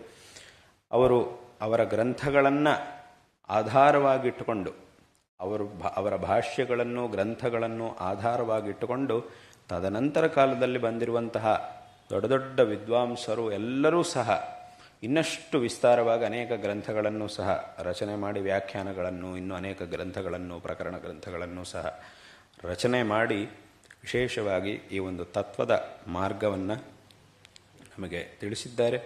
ಮತ್ತು ವಿಶೇಷವಾಗಿ ಶಂಕರ ಭಗವತ್ಪಾದಾಚಾರ್ಯರು ಸಮಗ್ರ ಆಸ್ತಿಕ ಜನತೆಯಲ್ಲಿ ಒಂದು ಐಕಮತ್ಯವನ್ನು ತಂದಿದ್ದಾರೆ. ಧಾರ್ಮಿಕವಾಗಿ, ಆಧ್ಯಾತ್ಮಿಕವಾಗಿ ಒಂದು ಐಕಮತ್ಯವನ್ನು ತಂದಿದ್ದಾರೆ. ಯಾಕಂದರೆ ಇಡೀ ಭಾರತ ದೇಶದಲ್ಲಿ ಧಾರ್ಮಿಕವಾಗಿ ಒಂದು ಐಕಮತ್ಯವನ್ನು, ಆಧ್ಯಾತ್ಮಿಕವಾಗಿ ಒಂದು ಐಕಮತ್ಯವನ್ನು ಮಾತ್ರವೇ ತರಲಿಕ್ಕೆ ಸಾಧ್ಯ ಆಗುತ್ತೆ. ಅಥವಾ ಯಾವುದೋ ಒಂದು ಭಾಷೆಯನ್ನು ಏನನ್ನೋ ಇಟ್ಕೊಂಡು ಮಾಡಲಿಕ್ಕಾಗುವುದಿಲ್ಲ. ಈಗ ಯಾವುದಾದ್ರೂ ಒಂದು ದೇಶಕ್ಕೆ ಹೋಗಿ ಈ ದೇಶದ ಭಾಷೆ ಏನು ಅಂತಂದರೆ ಯಾವುದೋ ಒಂದು ಭಾಷೆ ಹೆಸರು ಇರುತ್ತೆ. ಈ ದೇಶದ ಭಾಷೆ ಇದು ಅಂತ ಇರುತ್ತೆ. ಈಗ ಯಾವುದೋ ಜಪಾನಿಗೋ ಎಲ್ಲಿಗೋ ಹೋಗಿ ಇಲ್ಲಿ ಭಾಷೆ ಏನು ಅಂತಂದರೆ ಅಲ್ಲೊಂದು ಭಾಷೆ ಇರುತ್ತೆ. ಜರ್ಮನಿಗೆ ಹೋಗಿ ಇಲ್ಲಿ ಏನು ಭಾಷೆ ಅಂದರೆ ಒಂದು ಭಾಷೆ ಹೆಸರು ಇರುತ್ತೆ. ಈಗ ಒಂದೊಂದು ಕಡೆಗೆ ಹೋಗೋ ಈ ದೇಶದ ಭಾಷೆ ಏನು ಅಂತಂದರೆ ಒಂದೊಂದು ಭಾಷೆಯನ್ನು ಹೇಳ್ತಾರೆ. ಆ ಥರ ಇಲ್ಲಿಗೆ ಬಂದು ಭಾರತ ದೇಶಕ್ಕೆ ಬಂದು ಇಲ್ಲಿ ಏನು ಭಾಷೆ, ಈ ಭಾರತ ದೇಶದ ಭಾಷೆ ಏನು ಅಂತ ಕೇಳಿದರೆ ಒಂದೆರಡು ಭಾಷೆಗಳಲ್ಲ, ಬೇಕಾದಷ್ಟು ಭಾಷೆಗಳಿವೆ. ಮೊದಲನೇದಾಗ ಅಲ್ಲಿ ನಾವು ಕಾಶ್ಮೀರದಲ್ಲಿ ನೋಡಿದರೆ ಅಲ್ಲೊಂದು ಕಾಶ್ಮೀರಿ ಭಾಷೆ ಇದೆ. ಅಲ್ಲಿಂದ ಸ್ವಲ್ಪ ಕೆಳಗೆ ಬಂದರೆ ಪಂಜಾಬಿ ಇದೆ. ಅಲ್ಲಿಂದ ಕೆಳಗೆ ಬಂದರೆ ಹಿಂದಿ ಇದೆ. ಅಲ್ಲಿಂದ ಇನ್ನೂ ಕೆಳಗೆ ಬಂದರೆ ಮರಾಠಿ ಇದೆ. ಸ್ವಲ್ಪ ಆಚೆಗೆ ಹೋದರೆ ಗುಜರಾತಿ ಇದೆ. ಇನ್ನೊಂದು ಕಡೆಗೆ ಹೋದರೆ ಭೋಜ್ಪುರಿ ಅಂತಿದೆ. ಈ ಕಡೆಗೆ ಬಂದರೆ ಬೆಂಗಾಲಿ ಇದೆ. ಇನ್ನೂ ಸ್ವಲ್ಪ ಆ ಕಡೆಗೆ ಹೋದರೆ ಅಸ್ಸಾಮಿ ಇದೆ. ಇನ್ನೊಂದು ಸ್ವಲ್ಪ ಕೆಳಗೆ ಬಂದರೆ ಮರಾಠಿ ಇದೆ, ತೆಲುಗು ಇದೆ, ಕನ್ನಡ ಇದೆ, ತಮಿಳಿದೆ, ಮಲಯಾಳಂ ಇದೆ. ಹೀಗೆ ಅನೇಕ ಭಾಷೆಗಳು. ಮತ್ತು ಅದರೊಳಗೂ ಕನ್ನಡ ಮಾತನಾಡುವಂತಹ ರಾಜ್ಯದಲ್ಲೂ ಪುನಃ ಅಲ್ಲಿ ಒಂದಿಷ್ಟು ಬೇರೆ ಬೇರೆ ಭಾಷೆಗಳು. ಒಂದಿಷ್ಟು ಕಡೆಗೆ ಹೋದರೆ ತುಳು ಇದೆ, ಇನ್ನೊಂದು ಕಡೆ ಕೊಂಕಣಿ ಇದೆ. ಹೀಗೆ ಬೇರೆ ಬೇರೆ ರೀತಿಯಾದಂತಹ ಭಾಷೆಗಳಿವೆ. ಹಾಗಾಗಿ ಇಷ್ಟೆಲ್ಲ ಭಾಷೆಗಳಿರಬೇಕಾದ್ರೆ ಇದೆಲ್ಲವುದನ್ನೂ ಸಹ ಒಂದು ಭಾಷೆಯಲ್ಲಿ ಎಲ್ಲರನ್ನೂ ಸಹ ತರಲಿಕ್ಕಾಗುವುದಿಲ್ಲ, ಒಂದು ಕಡೆಗೆ ತರಲಿಕ್ಕಾಗುವುದಿಲ್ಲ. ಅಥವಾ ಆ ಸಂಪ್ರದಾಯಗಳು ಇತ್ಯಾದಿಗಳನ್ನು ನೋಡಿದರೆ ಅದೂ ಸಹ ಬೇರೆ ಬೇರೆ ರೀತಿಯಾಗಿದೆ. ಒಂದೊಂದು ರಾಜ್ಯದಲ್ಲೂ, ಒಂದೊಂದು ಪ್ರಾಂತ್ಯದಲ್ಲೂ, ಒಂದೊಂದು ದಿಕ್ಕಿನಲ್ಲೂ ಒಂದೊಂದು ರೀತಿಯಾಗಿದೆ. ಹಾಗಾಗಿ ಅವುಗಳನ್ನು ಇಟ್ಟುಕೊಂಡು ಐಕಮತ್ಯ ಮಾಡಲಿಕ್ಕಾಗುವುದಿಲ್ಲ. ಹಾಗಾಗಿ ಒಂದು ಧಾರ್ಮಿಕತೆ ಮತ್ತು ಆಧ್ಯಾತ್ಮಿಕತೆ ಅದು ಮಾತ್ರ ಒಂದೇ. ಆ ಆಚರಣೆಗಳು ಈಗ ನಾವು ಕಾಶ್ಮೀರದಿಂದ ಕನ್ಯಾಕುಮಾರಿವರೆಗೆ ಅಥವಾ ದ್ವಾರಕಾದಿಂದ ಕಾಮಾಖ್ಯವರೆಗೆ ಎಲ್ಲಿಗೆ ಹೋಗಿ ನೋಡಿದರೂ ಬೇರೆ ಬೇರೆ ರೀತಿಯಾದಂತಹ ಸಂಪ್ರದಾಯಗಳಿದ್ದರೂ ಸಹ ಆ ಎಲ್ಲ ಸಂಪ್ರದಾಯಗಳು ಸಹ ಒಂದೇ ಒಂದು ಧರ್ಮದ್ದು, ಅದೇ ಸನಾತನ ಧರ್ಮ. ಈ ಒಂದು ಸನಾತನ ಧರ್ಮದ ಪರಂಪರೆಗಳು ಇಷ್ಟಿವೆ. ಇದಿಷ್ಟು ಪರಂಪರೆಗಳು, ಇಷ್ಟು ಸಂಪ್ರದಾಯಗಳು, ಇದೆಲ್ಲವುದಕ್ಕೂ ಮೂಲ ಅಂತಂದರೆ ಅದೇ ನಮ್ಮ ಸನಾತನ ಧರ್ಮ. ಮತ್ತು ಇಂತಹ ಒಂದು ಪರಂಪರೆಯು ಇದೆಲ್ಲವುದೂ ಸಹ, ಈ ಆಚರಣೆಗಳು ಇದೆಲ್ಲವುದರ ಉದ್ದೇಶ ಏನು ಅಂತಂದರೆ ಒಂದು ಆಧ್ಯಾತ್ಮಿಕವಾಗಿ ನಾವು ವಿಶೇಷವಾದಂತಹ ಪ್ರಗತಿಯನ್ನು ಸಾಧನೆ ಮಾಡಿ ಈ ಜೀವನವನ್ನು ಸಾರ್ಥಕ ಮಾಡಿಕೊಳ್ಳುವುದು. ಹಾಗಾಗಿ ಈ ರೀತಿಯಾಗಿ ಧಾರ್ಮಿಕತೆ ಮತ್ತು ಆಧ್ಯಾತ್ಮಿಕತೆ ಈ ಎರಡನ್ನಿಟ್ಟುಕೊಂಡು ಇವುಗಳ ಮೂಲಕ ಶಂಕರ ಭಗವತ್ಪಾದಾಚಾರ್ಯರು ಎಲ್ಲರಲ್ಲೂ ಸಹ ಒಂದು ಐಕಮತ್ಯವನ್ನು ಉಂಟು ಮಾಡಿದ್ದಾರೆ.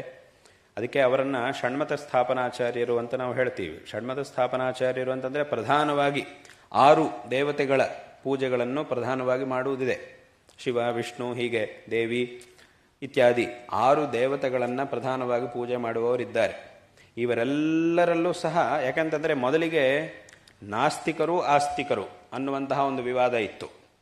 ಯಾವಾಗ ನಾಸ್ತಿಕರು ಆಸ್ತಿಕರ ಮಧ್ಯೆಯಲ್ಲಿ ನಾಸ್ತಿಕರಿಗೆಲ್ಲರಿಗೂ ಸಹ ಈ ಒಂದು ತತ್ವವನ್ನು ಉಪದೇಶ ಮಾಡಿ ಅವರ ಜೊತೆಗೆ ವಾದಗಳನ್ನು ಮಾಡಿ ಆ ವಾದಗಳಲ್ಲಿ ಅವರನ್ನು ಸೋಲಿಸಿದ ಮೇಲೆ ಆಸ್ತಿಕರ ಮಧ್ಯೆಯಲ್ಲಿ ಪುನಃ ಜಗಳ ಪ್ರಾರಂಭ ಆಯಿತು. ಮೊದಲಿಗೆ ಆಸ್ತಿಕರಿಗೂ ನಾಸ್ತಿಕರ ಮಧ್ಯೆಯಲ್ಲಿ ಜಗಳ ಇತ್ತು. ಆಮೇಲೆ ಅವರ ಜೊತೆಗೆ ವಾದ ಮಾಡಿ ಎಲ್ಲ ಪ್ರಮಾಣಗಳನ್ನು ತೋರಿಸಿ ಅವರಿಗೆ ಸರಿಯಾಗಿ ಅವರ ಬಾಯಿ ಮುಚ್ಚಿಸಿ ಅವರ ಮನಃಪರಿವರ್ತನೆಯನ್ನೆಲ್ಲ ಮಾಡಿದ ಮೇಲೆ ಪುನಃ ಆಸ್ತಿಕರೊಳಗೆ 2ನೇ ಸಮಸ್ಯೆ ಶುರುವಾಯಿತು. ಅಲ್ಲಿಂದ 2ನೇ ಸಮಸ್ಯೆ ಶುರುವಾಯಿತು. ಏನು ಅಂತಂದರೆ ಆಸ್ತಿಕರಲ್ಲಿ ಪರಸ್ಪರ ಜಗಳ. ಯಾರು ಶಿವ ದೊಡ್ಡವನ, ವಿಷ್ಣು ದೊಡ್ಡವನ, ದೇವಿ ದೊಡ್ಡವಳ, ಯಾರು ದೊಡ್ಡವನು? ನಾವು ಪೂಜೆ ಮಾಡುವಂತಹ ದೇವರೇ ದೊಡ್ಡವರು, ನೀನು ಪೂಜೆ ಮಾಡುವಂತಹ ದೇವರು ಚಿಕ್ಕವನು. ಈ ರೀತಿಯಂತಹ ಒಂದು ಜಗಳ ನಂತರ ಶುರುವಾಯಿತು. ಆಗ ಪುನಃ ಶಂಕರರು ಅದಕ್ಕೆ ಉತ್ತರವನ್ನು ಕೊಟ್ಟಿದ್ದರು. ಒಬ್ಬನೇ ಪರಮಾತ್ಮ ಅನೇಕ ರೂಪಗಳನ್ನು ಧರಿಸಿದ್ದಾನೆ. ಒಂದೊಂದು ಸಂದರ್ಭದಲ್ಲೂ ಭಕ್ತರನ್ನು ಅನುಗ್ರಹ ಮಾಡಲಿಕ್ಕೆ ಒಂದೊಂದು ರೂಪವನ್ನು ಧರಿಸಿದ್ದಾನೆ. ವಸ್ತುತಃ ನಿರ್ಗುಣ ನಿರಾಕಾರನಾಗಿದ್ದರೂ ಸಹ ಆ ಪರಮಾತ್ಮ ಭಕ್ತರನ್ನು ಅನುಗ್ರಹ ಮಾಡುವುದಕ್ಕೋಸ್ಕರ ಅನೇಕ ರೂಪಗಳನ್ನು ಧರಿಸಿದ್ದಾನೆ. ಆದ್ದರಿಂದ ಇದಿಷ್ಟು ರೂಪಗಳಲ್ಲಿ ಯಾವ ರೂಪವನ್ನು ಬೇಕಾದರೂ ನೀವು ಆರಾಧನೆ ಮಾಡಬಹುದು. ನಾವು ಆರಾಧನೆ ಮಾಡಬೇಕು ಅಂತಂದರೆ ಅದಕ್ಕೊಂದು ರೂಪ ಬೇಕು, ಆ ಭಗವಂತನಿಗೊಂದು ರೂಪ ಬೇಕು. ನಿರ್ಗುಣನಾಗಿ ನಿರಾಕಾರನಾಗಿರ್ತಕ್ಕಂತಹ ಪರಮಾತ್ಮನ ಆರಾಧನೆಯನ್ನು ನಾವು ಮಾಡಲಿಕ್ಕಾಗುವುದಿಲ್ಲ. ಹಾಗಾಗಿ ಪರಮಾತ್ಮನಿಗೊಂದು ರೂಪವನ್ನಿಟ್ಟುಕೊಂಡು ನಾವು ಆ ಭಗವಂತನ ಆರಾಧನೆಯನ್ನು ಮಾಡಬೇಕು.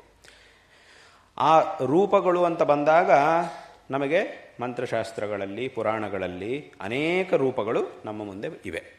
ಇದಿಷ್ಟು ರೂಪಗಳಲ್ಲಿ ಅವರವರ ಅಭಿರುಚಿಗೆ ತಕ್ಕಂತೆ ಯಾವುದಾದ್ರೂ ಒಂದು ರೂಪವನ್ನು ಆರಾಧಿಸಿದರೂ ಆ ಒಂದು ಆರಾಧನೆ ಒಂದೇ ಭಗವಂತನಿಗೂ, ಒಬ್ಬನೇ ಪರಮಾತ್ಮನಿಗೂ ಹೋಗಿ ಸೇರುತ್ತೆ.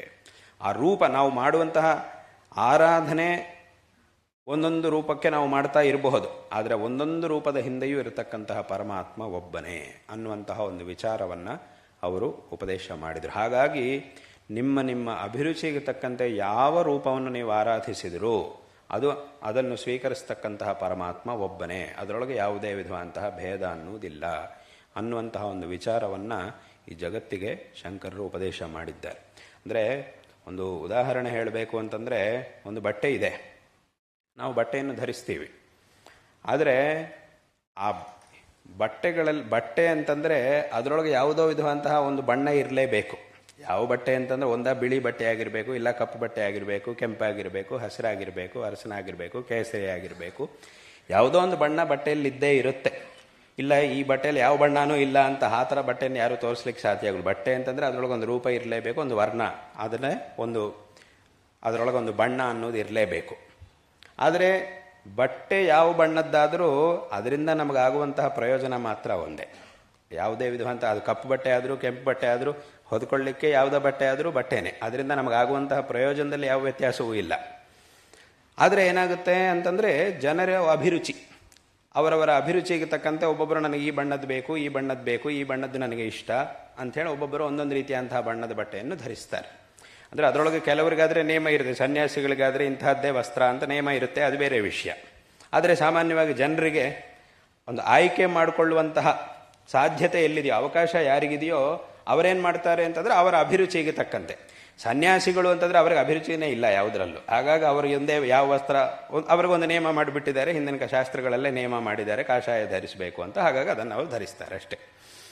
ಆದರೆ ಆಯ್ಕೆ ಮಾಡಿಕೊಳ್ಳುವಂತಹ ಒಂದು ಅವಕಾಶ ಎಲ್ಲಿರುತ್ತೋ ಅಲ್ಲಿ ಮಾತ್ರ ಜನರು ಹೇಗೆ ಆಯ್ಕೆ ಮಾಡ್ಕೊಳ್ತಾರೆ ಅಂತಂದರೆ ಅವರವರ ಅಭಿರುಚಿಗೆ ತಕ್ಕಂತೆ ಆಯ್ಕೆ ಮಾಡ್ಕೊಳ್ತಾರೆ. ಆದರೆ ಯಾವ ಬಣ್ಣದ ಬಟ್ಟೆ ಆದರೂ ಅದರಿಂದ ಉಂಟಾಗುವಂತಹ ಪ್ರಯೋಜನ ಮಾತ್ರ ಒಂದೇ. ಹಾಗೆ ಭಗವಂತನ ಒಂದು ಆರಾಧನೆಯನ್ನು ಮಾಡುವಾಗ ನಿರ್ಗುಣ ನಿರಾಕಾರನಾಗಿರ್ತಕ್ಕಂತಹ ಪರಮಾತ್ಮನ ಆರಾಧನೆಯನ್ನು ನಾವು ಮಾಡಲಿಕ್ಕಾಗುವುದಿಲ್ಲ. ಆದ್ದರಿಂದ ಆ ಪರಮಾತ್ಮನ ಆರಾಧನೆಯನ್ನು ಮಾಡಲಿಕ್ಕೆ ಒಂದು ರೂಪ ಅನ್ನೋದು ಬೇಕು. ಭಗವಂತನಿಗೆ ಅನೇಕ ರೂಪಗಳಿವೆ. ಅನೇಕ ರೂಪಗಳನ್ನು ಭಗವಂತ ಧರಿಸಿದ್ದಾನೆ, ನಮ್ಮ ಮುಂದಕ್ಕೆ ಬಂದಿದ್ದಾನೆ.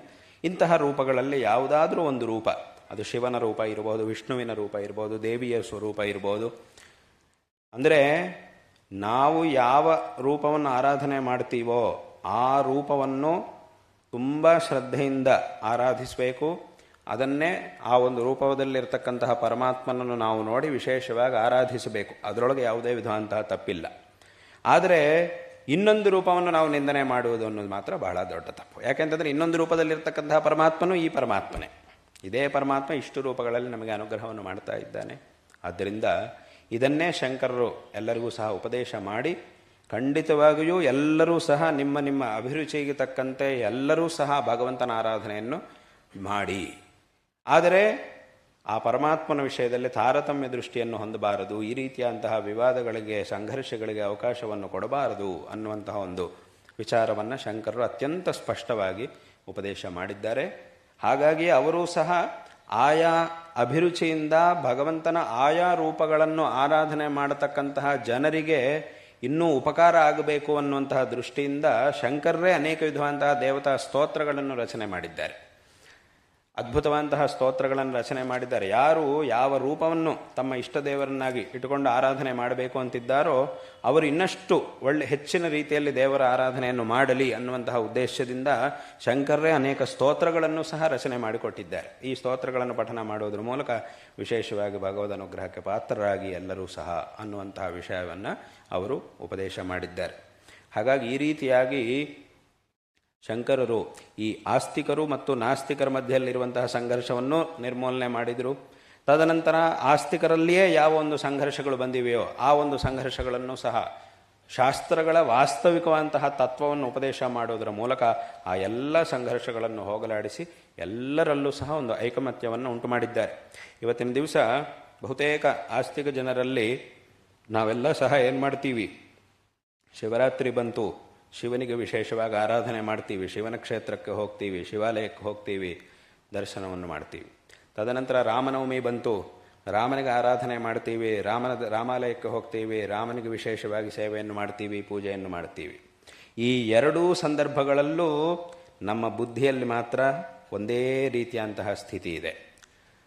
ಏನು ಅಂದರೆ ಇಲ್ಲಿ ಯಾರಿಗೂ ಸಹ ನಾ ಶಿವರಾತ್ರಿ ದಿವಸ ಆದರೆ ಅದು ದೊಡ್ಡ ದೇವರಿಗೆ ಪೂಜೆ ಮಾಡಿದ್ದೆ, ರಾಮನವಮಿ ದಿವಸ ಸಣ್ಣ ದೇವರಿಗೆ ಪೂಜೆ ಮಾಡ್ತಿದ್ದೀನಿ ಅಂತಲೋ, ಶಿವರಾತ್ರಿ ದಿವಸ ಸಣ್ಣ ದೇವರಿಗೆ ಪೂಜೆ ಮಾಡಿದ್ದು, ರಾಮನವಮಿ ದಿವಸ ಇದು ದೊಡ್ಡ ದೇವರು, ಅವನಿಗಿಂತ ಇವನು ದೊಡ್ಡವನು, ಆ ಭಾವನೆ ಇಲ್ಲ. ಮತ್ತು ಏನಿದೆ, ಶಿವರಾತ್ರಿ ದಿವಸ ಶಿವನ ರೂಪದಲ್ಲಿರ್ತಕ್ಕಂತಹ ಯಾವ ಪರಮಾತ್ಮನನ್ನು ನಾನು ಆರಾಧಿಸಿದ್ನೋ, ರಾಮನವಮಿ ದಿವಸ ರಾಮನ ರೂಪದಲ್ಲಿರ್ತಕ್ಕಂತಹ ಅದೇ ಪರಮಾತ್ಮನನ್ನು ನಾನು ಆರಾಧಿಸ್ತಾ ಇದ್ದೀನಿ ಅನ್ನುವುದೇ ನಮ್ಮ ಭಾವನೆ. ಮತ್ತು ಅಮ್ಮನವರ ಶರನ್ನವರಾತ್ರಿ ಬಂತು ಅಂತಂದರೆ ಅಮ್ಮನವರ ಸ್ವರೂಪದಲ್ಲಿರ್ತಕ್ಕಂತಹ ಅದೇ ಪರಮಾತ್ಮನನ್ನು ನಾನು ಆರಾಧನೆ ಮಾಡ್ತಾ ಇದ್ದೀನಿ ಅನ್ನುವುದೇ ನಮ್ಮ ಭಾವನೆ ಆಗಿದೆ. ಅಂದರೆ ಇದು ಒಂದು ರೀತಿಯಾಗಿ ರಕ್ತಗತವಾಗಿ ಬಂದುಬಿಟ್ಟಿದೆ ನಮಗೆಲ್ಲರಿಗೂ ಸಹ. ಯಾಕೆ ಇದು ಹೇಗೆ ಬಂತು, ಎಲ್ಲಿಂದ ಹೇಗೆ ಬಂತು ಅಂತಂದರೆ ಅದು ನಮ್ಮ ವೇದಶಾಸ್ತ್ರಗಳಿಂದ ಮತ್ತು ಆ ವೇದಶಾಸ್ತ್ರಗಳನ್ನು ತಿಳಿದಿರತಕ್ಕಂತಹ ಶಂಕರರು ಮಾಡಿದಂತಹ ಉಪದೇಶದಿಂದ. ಅದರಿಂದ ನಮಗೆ ಈ ರೀತಿಯಾದಂತಹ ಒಂದು ಭಾವನೆ ಆವಾಗಿಂದಲೂ ಸಹ ನಮ್ಮ ರಕ್ತಗತವಾಗಿಯೇ ಇಂತಹ ಒಂದು ಭಾವನೆ ಬಂದಿದೆ. ಈ ರೀತಿಯಾಗಿ ಎಲ್ಲರಲ್ಲೂ ಸಹ ಒಂದು ಐಕಮತ್ಯವನ್ನು ಉಂಟು ಮಾಡಿ ಈ ಧಾರ್ಮಿಕತೆ ಮತ್ತು ಆಧ್ಯಾತ್ಮಿಕತೆಯ ಮೂಲಕ ಎಲ್ಲ ಆಸ್ತಿಕರಲ್ಲೂ ಐಕಮತ್ಯವನ್ನು ತಂದಿದ್ದರು. ಇದರ ಮೂಲಕ ನಮ್ಮನ್ನು ದೃಢರನ್ನಾಗಿ ಮಾಡಿದ್ದಾರೆ. ಈ ಆಧ್ಯಾತ್ಮಿಕತೆಯನ್ನು ನಾವು ಎಷ್ಟು ಬೆಳೆಸ್ಕೊಳ್ತೀವೋ ಜೀವನದಲ್ಲಿ ಅಷ್ಟು ದಾರ್ಢ್ಯವನ್ನು ನಾವು ಹೊಂದುವುದಕ್ಕೆ ಸಾಧ್ಯ ಆಗುತ್ತೆ. ಅಂದರೆ ಕೆಲವರೆಲ್ಲ ಏನು ಯೋಚನೆ ಮಾಡ್ತಾರೆ ಅಂತಂದರೆ, ಈ ಆಧ್ಯಾತ್ಮಿಕವಂತಹ ವಿಚಾರಗಳು ಇದೆಲ್ಲ ಇವಾಗ ನಮಗೆ ಬೇಕಾಗಿಲ್ಲ, ಅದೆಲ್ಲ ವಯಸ್ಸಾದ ಮೇಲೆ, ಎಲ್ಲ ರಿಟೈರ್ ಆದಮೇಲೆ ಇನ್ನೇನು ಕೆಲಸ ಇರುವುದಿಲ್ಲ, ಆವಾಗಿಂತಹ ಆಶ್ರಮಗಳಿಗೆ ಹೋಗೋದು, ಅಲ್ಲಿ ಸ್ವಾಮಿಗಳು ಯಾರು ಪಾಠ ಮಾಡ್ತಿರ್ತಾರೆ, ಅವ್ರು ಮಾಡುವಂಥ ಪಾಠಗಳು ಪ್ರವಚನಗಳೆಲ್ಲ ಕೇಳಕ್ಕೆ ಹೋಗಿಬಿಟ್ರೆ ಸಾಕು, ಮತ್ತು ಆವಾಗೇನು ಕೆಲಸನೂ ಇರುವುದಿಲ್ಲ, ಮನೆಯಲ್ಲಿ ಅಷ್ಟು ಗೌರವನೂ ಇರುವುದಿಲ್ಲ. ಯಾಕೆ ಯಾವದ್ವಿತ್ತೋಪಾರ್ಜನ ಸಕ್ತಃ ತಾವದ್ ನಿಜ ಪರಿವಾರೋ ರಕ್ತಃ ಅಂತ ಶಂಕರರೇ ಸ್ಪಷ್ಟವಾಗಿ ಹೇಳಿದ್ದಾರೆ. ಅದೆಲ್ಲರಿಗೂ ಅನುಭವದಲ್ಲೂ ಇದೆ ಆ ವಿಷಯ, ತುಂಬ ಜನ ವಯಸ್ಸಾದವ್ರಿಗೆ ಅನುಭವದಲ್ಲೂ ಇದೆ ಅದು. ಹಾಗಾಗಿ ಆ ಸಮಯದಲ್ಲಿ ಮನೆಯಲ್ಲಿರ್ಲಿಕ್ಕೂ ಒಂಥರ ಆಗುತ್ತೆ. ಹಾಗಾಗಿ ಈ ಥರ ಎಲ್ಲಿಗಾದರೂ ಹೋಗಿ ಒಂದಿಷ್ಟು ಪ್ರವಚನಗಳು ಕೇಳ್ತಾ ಕೂತ್ಕೊಂಡ್ಬಿಟ್ರೆ, ಕೂತ್ಕೊಳ್ಳೋದು, ಸ್ವಲ್ಪ ನಿದ್ದೆ ಮಾಡುವುದು, ಇದನ್ನೆಲ್ಲ ಮಾಡ್ತಾ ಇದ್ದರೆ ಸಾಕು ಅಂತ ಕೆಲವರು ಹಾಗೆ ಭಾವಿಸ್ತಾರೆ. ಆದರೆ ವಯಸ್ಸಾದ ಮೇಲೆ ಸಂಪೂರ್ಣವಾಗಿ ನಾವು ಆಧ್ಯಾತ್ಮಿಕತೆ ಕಡೆಗೆ ಹೋಗಬೇಕು ಅನ್ನೋದ್ರೊಳಗೆ ಸಂದೇಹ ಇಲ್ಲ, ಅದು ಹೌದು. ಆದರೆ ಹಾಗಂಥೇಳಿ ಅದು ಅದಕ್ಕಿಂತ ಹಿಂದೆ ಅದರ ಅವಶ್ಯಕತೆ ಇಲ್ಲ ಅಂತ ತಿಳ್ಕೊಂಡ್ರೆ ಮಾತ್ರ ಅದಕ್ಕಿಂತ ದೊಡ್ಡ ಭ್ರಮೆ ಇನ್ನೊಂದಿಲ್ಲ. ವಾಸ್ತವವಾಗಿ ಈ ಒಂದು ಆಧ್ಯಾತ್ಮಿಕತೆಯ ಅವಶ್ಯಕತೆ ನಮ್ಮ ಜೀವನದಲ್ಲಿ ನಾವು ಯಾವಾಗ ದೊಡ್ಡ ದೊಡ್ಡ ಕಾರ್ಯಗಳನ್ನು ಮಾಡಬೇಕಾಗಿದೆಯೋ ಆವಾಗಲೇ ಜಾಸ್ತಿ ಇರುತ್ತೆ. ಅಂದರೆ ಒಂದಕ್ಕೊಂದು ಉದಾಹರಣೆ ಹೇಳಬೇಕು ಅಂತಂದರೆ, ಈಗ ಆಧ್ಯಾತ್ಮಿಕವಾದಂತಹ ಗ್ರಂಥಗಳು, ಆಧ್ಯಾತ್ಮಿಕವಾದಂತಹ ವಿಚಾರಗಳನ್ನು ನಮಗೆ ಹೇಳುವಂತಹ ಗ್ರಂಥಗಳು ಅಂತಂದರೆ ಉಪನಿಷತ್ತುಗಳು. ಅದರೊಳಗೆ ವೇದಾಂತ ತತ್ವ, ಉಪನಿಷತ್ತುಗಳು, ಆಧ್ಯಾತ್ಮಿಕದ ವಿಚಾರ ಎಲ್ಲ ಇದೆ. ಆ ಎಲ್ಲ ಉಪನಿಷತ್ತುಗಳ ಸಾರಭೂತವಾಗಿರ್ತಕ್ಕಂಥದ್ದು ಭಗವದ್ಗೀತೆ. ಈ ಒಂದು ಭಗವದ್ಗೀತೆಯಲ್ಲಿ ಅಂದರೆ ಆಧ್ಯಾತ್ಮಿಕವಾದಂತಹ ವಿಚಾರಗಳನ್ನು ಹೇಳುವಂತಹ ಉಪನಿಷತ್ತುಗಳ ಸಾರ ಭಗವದ್ಗೀತೆ ಅಂತಂದ ಮೇಲೆ ಭಗವದ್ಗೀತೆಗಿಂತ ದೊಡ್ಡ ಆಧ್ಯಾತ್ಮಿಕವಾದ ಗ್ರಂಥ ಇನ್ನೊಂದಿಲ್ಲ ಅಂತ ನಾವು ಹೇಳಲೇಬೇಕು. ಯಾಕಂದರೆ ಉಪನಿಷತ್ತುಗಳ ಸಾರವೇ ಇದಾದ್ದರಿಂದ. ಆದರೆ ಇಂತಹ ಆಧ್ಯಾತ್ಮಿಕವಾದಂತಹ ಭಗವದ್ಗೀತೆಯನ್ನು ಭಗವಂತ ಅರ್ಜುನನಿಗೆ ಯಾವಾಗ ಉಪದೇಶ ಮಾಡಿದ್ದ ಅಂತಂದರೆ, ನೀನು ಎಲ್ಲ ಕೆಲಸಗಳು ಮುಗಿಸ್ಕೊಂಡು ಜೀವನದಲ್ಲಿ ಇನ್ನೆಲ್ಲ ಕೆಲಸಗಳು ಮುಗಿದೋಯ್ತು, ರಿಟೈರ್ ಆದಮೇಲೆ ನನ್ನ ಹತ್ರಕ್ಕೆ ಬಾ, ಆಗ ನಾವಿಬ್ಬರು ಕೂತ್ಕೊಂಡು ಭಗವದ್ಗೀತೆ ಬಗ್ಗೆ ಮಾತಾಡ್ಕೊಳ್ಳೋಣ ಅಂತ ಹಾಗೆ ಉಪದೇಶ ಮಾಡಲಿಲ್ಲ ಭಗವಂತ. ಯಾವಾಗ ಉಪದೇಶ ಮಾಡಿದ ಅಂದರೆ ಕುರುಕ್ಷೇತ್ರ ಯುದ್ಧದ ಸಂದರ್ಭದಲ್ಲಿ ಉಪದೇಶ ಮಾಡಿದ. ಕುರುಕ್ಷೇತ್ರ ಯುದ್ಧ ಅಂತಂದರೆ ಅದು ಯಾವುದೋ ಒಬ್ಬ ಇಬ್ಬರು ರಾಜರುಗಳ ಮಧ್ಯದಲ್ಲೋ ಅಥವಾ ಎರಡು ಸೈನ್ಯಗಳ ಮಧ್ಯದಲ್ಲಿ ನಡೆಯುವಂತಹ ಯುದ್ಧ ಅಲ್ಲ, ಅದು ಧರ್ಮಾಧರ್ಮಗಳ ಮಧ್ಯದಲ್ಲಿ ನಡೆಯುವಂತಹ ಒಂದು ಯುದ್ಧ. ಮತ್ತು ಆ ಧರ್ಮಾಧರ್ಮಗಳ ಮಧ್ಯದಲ್ಲಿ ನಡೆಯುವಂತಹ ಯುದ್ಧದಲ್ಲಿ ಧರ್ಮದ ಪಕ್ಷದಲ್ಲಿ ಅರ್ಜುನ ಇದ್ದಾನೆ. ಅದರೊಳಗೂ ಅರ್ಜುನಂದೇ ಪ್ರಧಾನವಾದಂತಹ ಪಾತ್ರ. ಅದರಲ್ಲಿ ಅರ್ಜುನ ತನ್ನ ಯುದ್ಧವನ್ನು ಮಾಡಿದರೆ ಮಾತ್ರ ಧರ್ಮಕ್ಕೆ ಜಯ ಸಿಗುತ್ತೆ. ಅಂದರೆ ಧರ್ಮದ ಪಕ್ಷಕ್ಕೆ ಜಯವನ್ನು ದೊರಕಿಸಿಕೊಡುವುದರಲ್ಲಿ ದೊಡ್ಡ ಸ್ಥಾನ ಅರ್ಜುನನಿಗಿತ್ತು.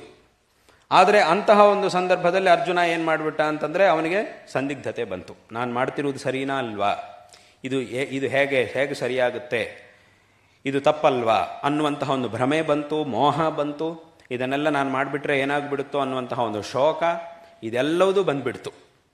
ಅಂದರೆ ಇಡೀ ಜೀವನದಲ್ಲಿ, ಅರ್ಜುನನ ಇಡೀ ಜೀವನದಲ್ಲಿ ಯಾವಾಗ ಅತ್ಯಂತ ದೊಡ್ಡ ಕರ್ತವ್ಯವನ್ನು, ಪ್ರಧಾನವಾದಂತಹ ಕರ್ತವ್ಯವನ್ನು ನಿರ್ವಹಣೆ ಮಾಡಬೇಕಾದಂತಹ ಸಂದರ್ಭ ಬಂತೋ ಅಂತಹ ಒಂದು ಸಂದರ್ಭದಲ್ಲಿ ಅವನು ತನ್ನ ಧೈರ್ಯವನ್ನು ಕಳ್ಕೊಂಡು ಸಂದಿಗ್ಧತೆಗೆ ಒಳಗಾಗಿ, ಮೋಹಕ್ಕೆ ಒಳಗಾಗಿ, ನಾನು ಮಾಡ್ತಿರುವುದು ಸರಿನಾ ಇಲ್ವಾ ಅನ್ನೋದು ಗೊತ್ತಾಗದೆ ಕೊನೆಗೆ ನಾನು ಇದನ್ನು ಮಾಡುವುದೇ ಇಲ್ಲ ಅಂಥೇಳಿ ಆ ಒಂದು ಧರ್ಮದಿಂದ, ಆ ಒಂದು ಯುದ್ಧದಿಂದ ಸಂಪೂರ್ಣವಾಗಿ ವಿಮುಖನಾಗ್ಬಿಡ್ತಾನೋ ಅಂತಹ ಒಂದು ಸಂದರ್ಭದಲ್ಲಿ ಮತ್ತೆ ಪುನಃ ಅವನಿಗೆ ಸರಿಯಾದಂತಹ ಒಂದು ಮಾರ್ಗದರ್ಶನವನ್ನು ಮಾಡಿ ಅವನ ಕೈಯಲ್ಲಿ ಪುನಃ ಅವನಿಗೆ ಸಂಪೂರ್ಣವಾದಂತಹ ಒಂದು ಧೈರ್ಯವನ್ನು ಕೊಟ್ಟು, ಪ್ರೇರಣೆಯನ್ನು ಕೊಟ್ಟು ಅವನ ಕೈಯಲ್ಲಿ ಯುದ್ಧ ಮಾಡಿಸಿದಂತಹ ಗ್ರಂಥ ಅಂತಂದರೆ ಅದು ಭಗವದ್ಗೀತೆ.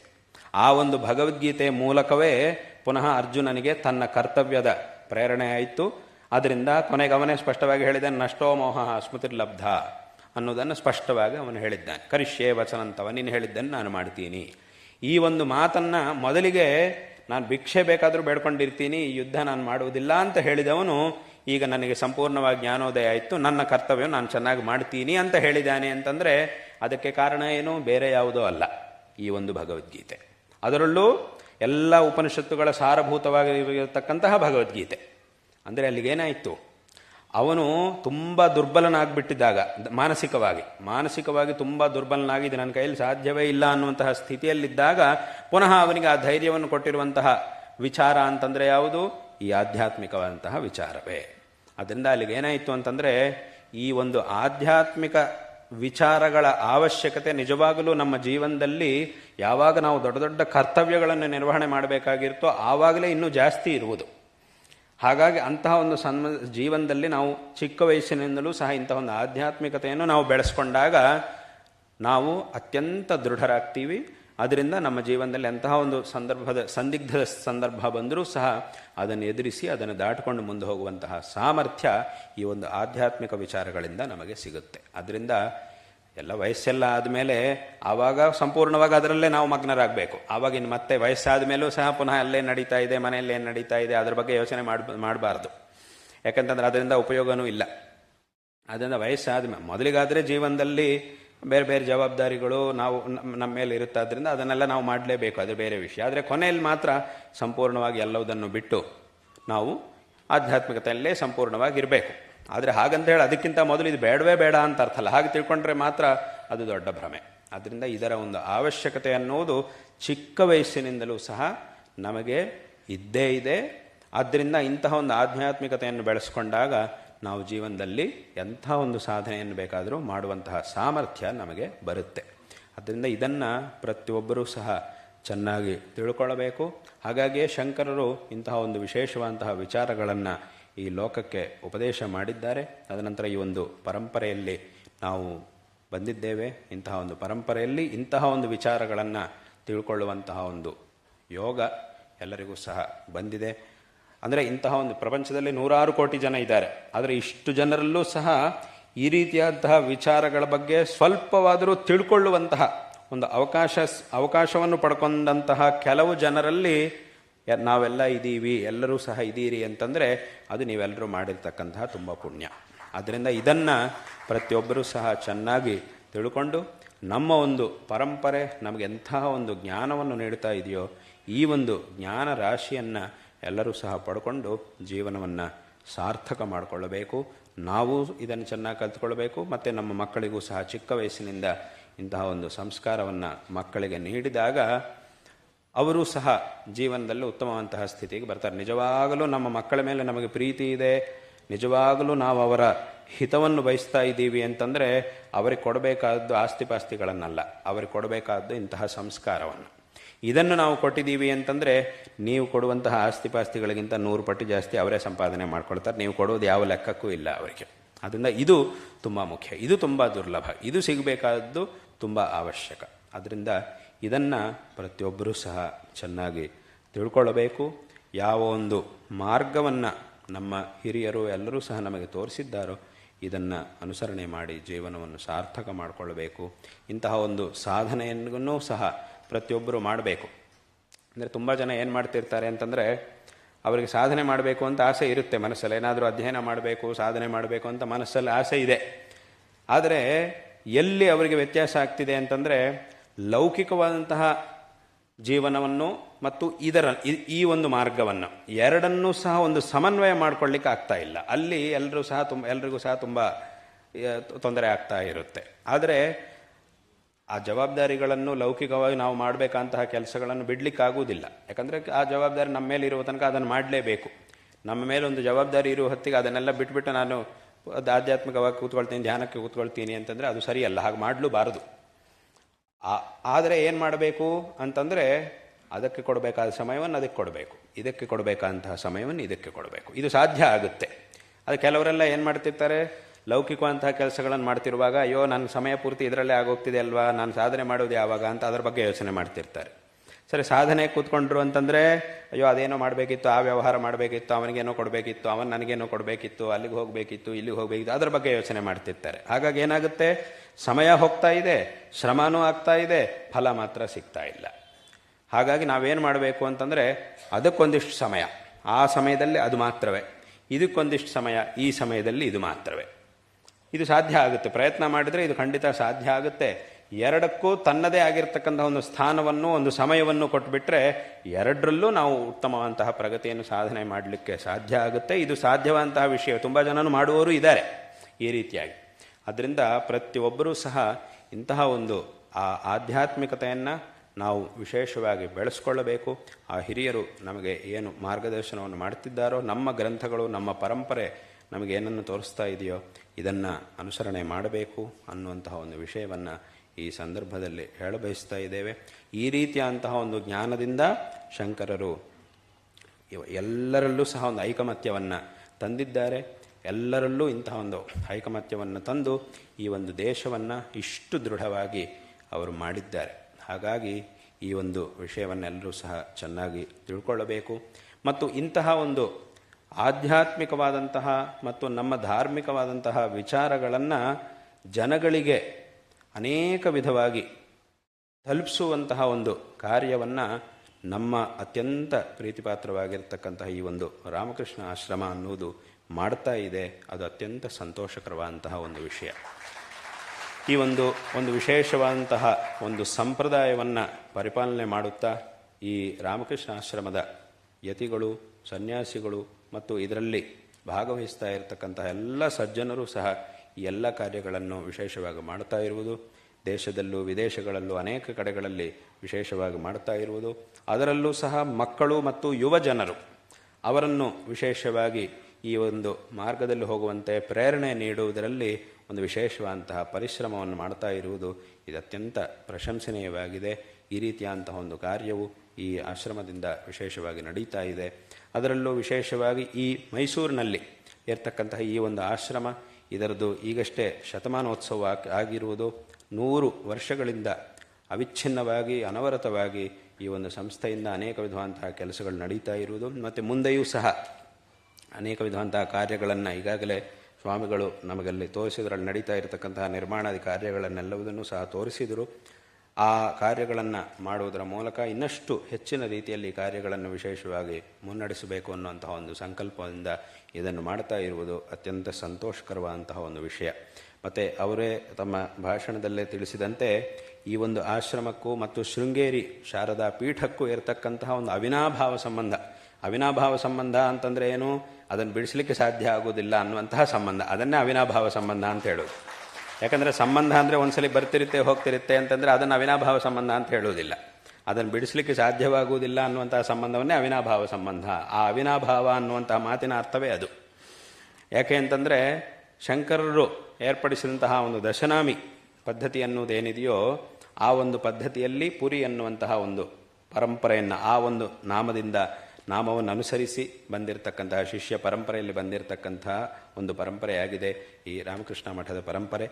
ಹಾಗಾಗಿ ಈ ರೀತಿಯಾದಂತಹ ಒಂದು ಶಂಕರರು ಆ ಪುರಿ ಅನ್ನುವಂತಹ ಒಂದು ದಶನಾಮಗಳಲ್ಲಿ ಆ ಪುರಿ ಅನ್ನುವಂತಹದ್ದನ್ನು ಸಹ ವಿಶೇಷವಾಗಿ ಶೃಂಗೇರಿ ಪೀಠಕ್ಕೆ ನೀಡಿದ್ದಾರೆ.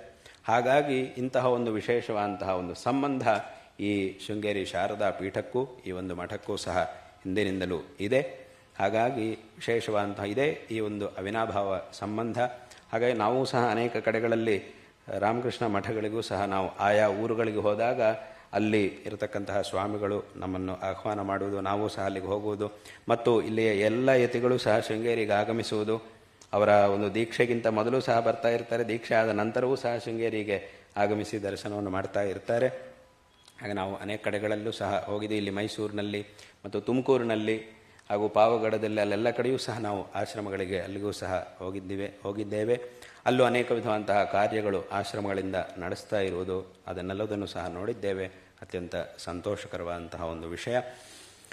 ಮತ್ತು ವಿಶೇಷವಾಗಿ ಈಗಾಗಲೇ ನಾವು ಅಲ್ಲಿ ನೋಡಿದ್ದಂತೆ ವಿವೇಕಾನಂದರು ಇಲ್ಲಿಗೆ ಆಗಮಿಸಿ ಸುಮಾರು 3 ವಾರಗಳ ಕಾಲ ಇಲ್ಲಿ ವಾಸ್ತವ್ಯವನ್ನು ಮಾಡಿದಂತಹ ಒಂದು ಪ್ರದೇಶವನ್ನು ಸಹ ನಾವು ನೋಡಿದ್ದೇವೆ. ಅದನ್ನು ವಿಶೇಷವಾಗಿ ಒಂದು ವಿಷಯವೆಲ್ಲರಿಗೂ ಸಹ ಗೊತ್ತಾಗಲಿಕ್ಕೆ ಅದನ್ನು ಎಲ್ಲರೂ ಸಹ ಬಂದು ನೋಡಿ ತಿಳ್ಕೊಳ್ಳುವುದಕ್ಕೆ ಬೇಕಾಗಿರತಕ್ಕಂಥ ಒಂದು ವ್ಯವಸ್ಥೆಯನ್ನು ಸಹ ಅಲ್ಲಿ ಮಾಡ್ತಾ ಇರುವುದು ಅತ್ಯಂತ ಸಂತೋಷಕರವಾದಂತಹ ಒಂದು ವಿಷಯ.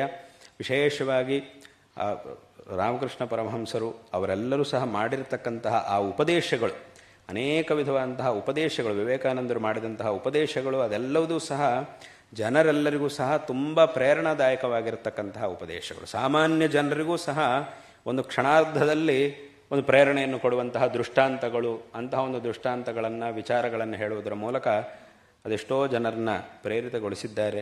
ಹಾಗಾಗಿ ಅಂತಹ ಒಂದು ಆ ಎಲ್ಲ ಉಪದೇಶಗಳನ್ನು ಆ ಎಲ್ಲ ಆದರ್ಶಗಳನ್ನು ಸಹ ಇಟ್ಟುಕೊಂಡು ಮೂಲದಿಂದ, ಯಾವ ಒಂದು ಮೂಲದಿಂದ ಶಂಕರ ಭಗವತ್ಪಾದಾಚಾರ್ಯರಿಂದ ಈ ಎಲ್ಲ ಆ ಉಪದೇಶ ಧಾರ ಅನ್ನೋದು ಬಂದಿದೆಯೋ ಅದನ್ನು ಹಾಗೇ ವಿಶೇಷವಾಗಿ ಕಾಪಾಡಿಕೊಂಡು ಈ ಒಂದು ಸಂಸ್ಥೆಯಿಂದ ಮಾಡಿರ್ತಕ್ಕಂತಹ ಕೆಲಸಗಳು ಅತ್ಯಂತ ಪ್ರಶಂಸನೀಯವಾಗಿವೆ. ಈ ಒಂದು ಸಂದರ್ಭದಲ್ಲಿ ನಿಮಗೆಲ್ಲರಿಗೂ ಸಹ ನಾರಾಯಣ ಸ್ಮರಣಪೂರ್ವಕವಾಗಿ ಆಶೀರ್ವಾದಗಳನ್ನು ಮಾಡ್ತಾ ಇದ್ದೇವೆ.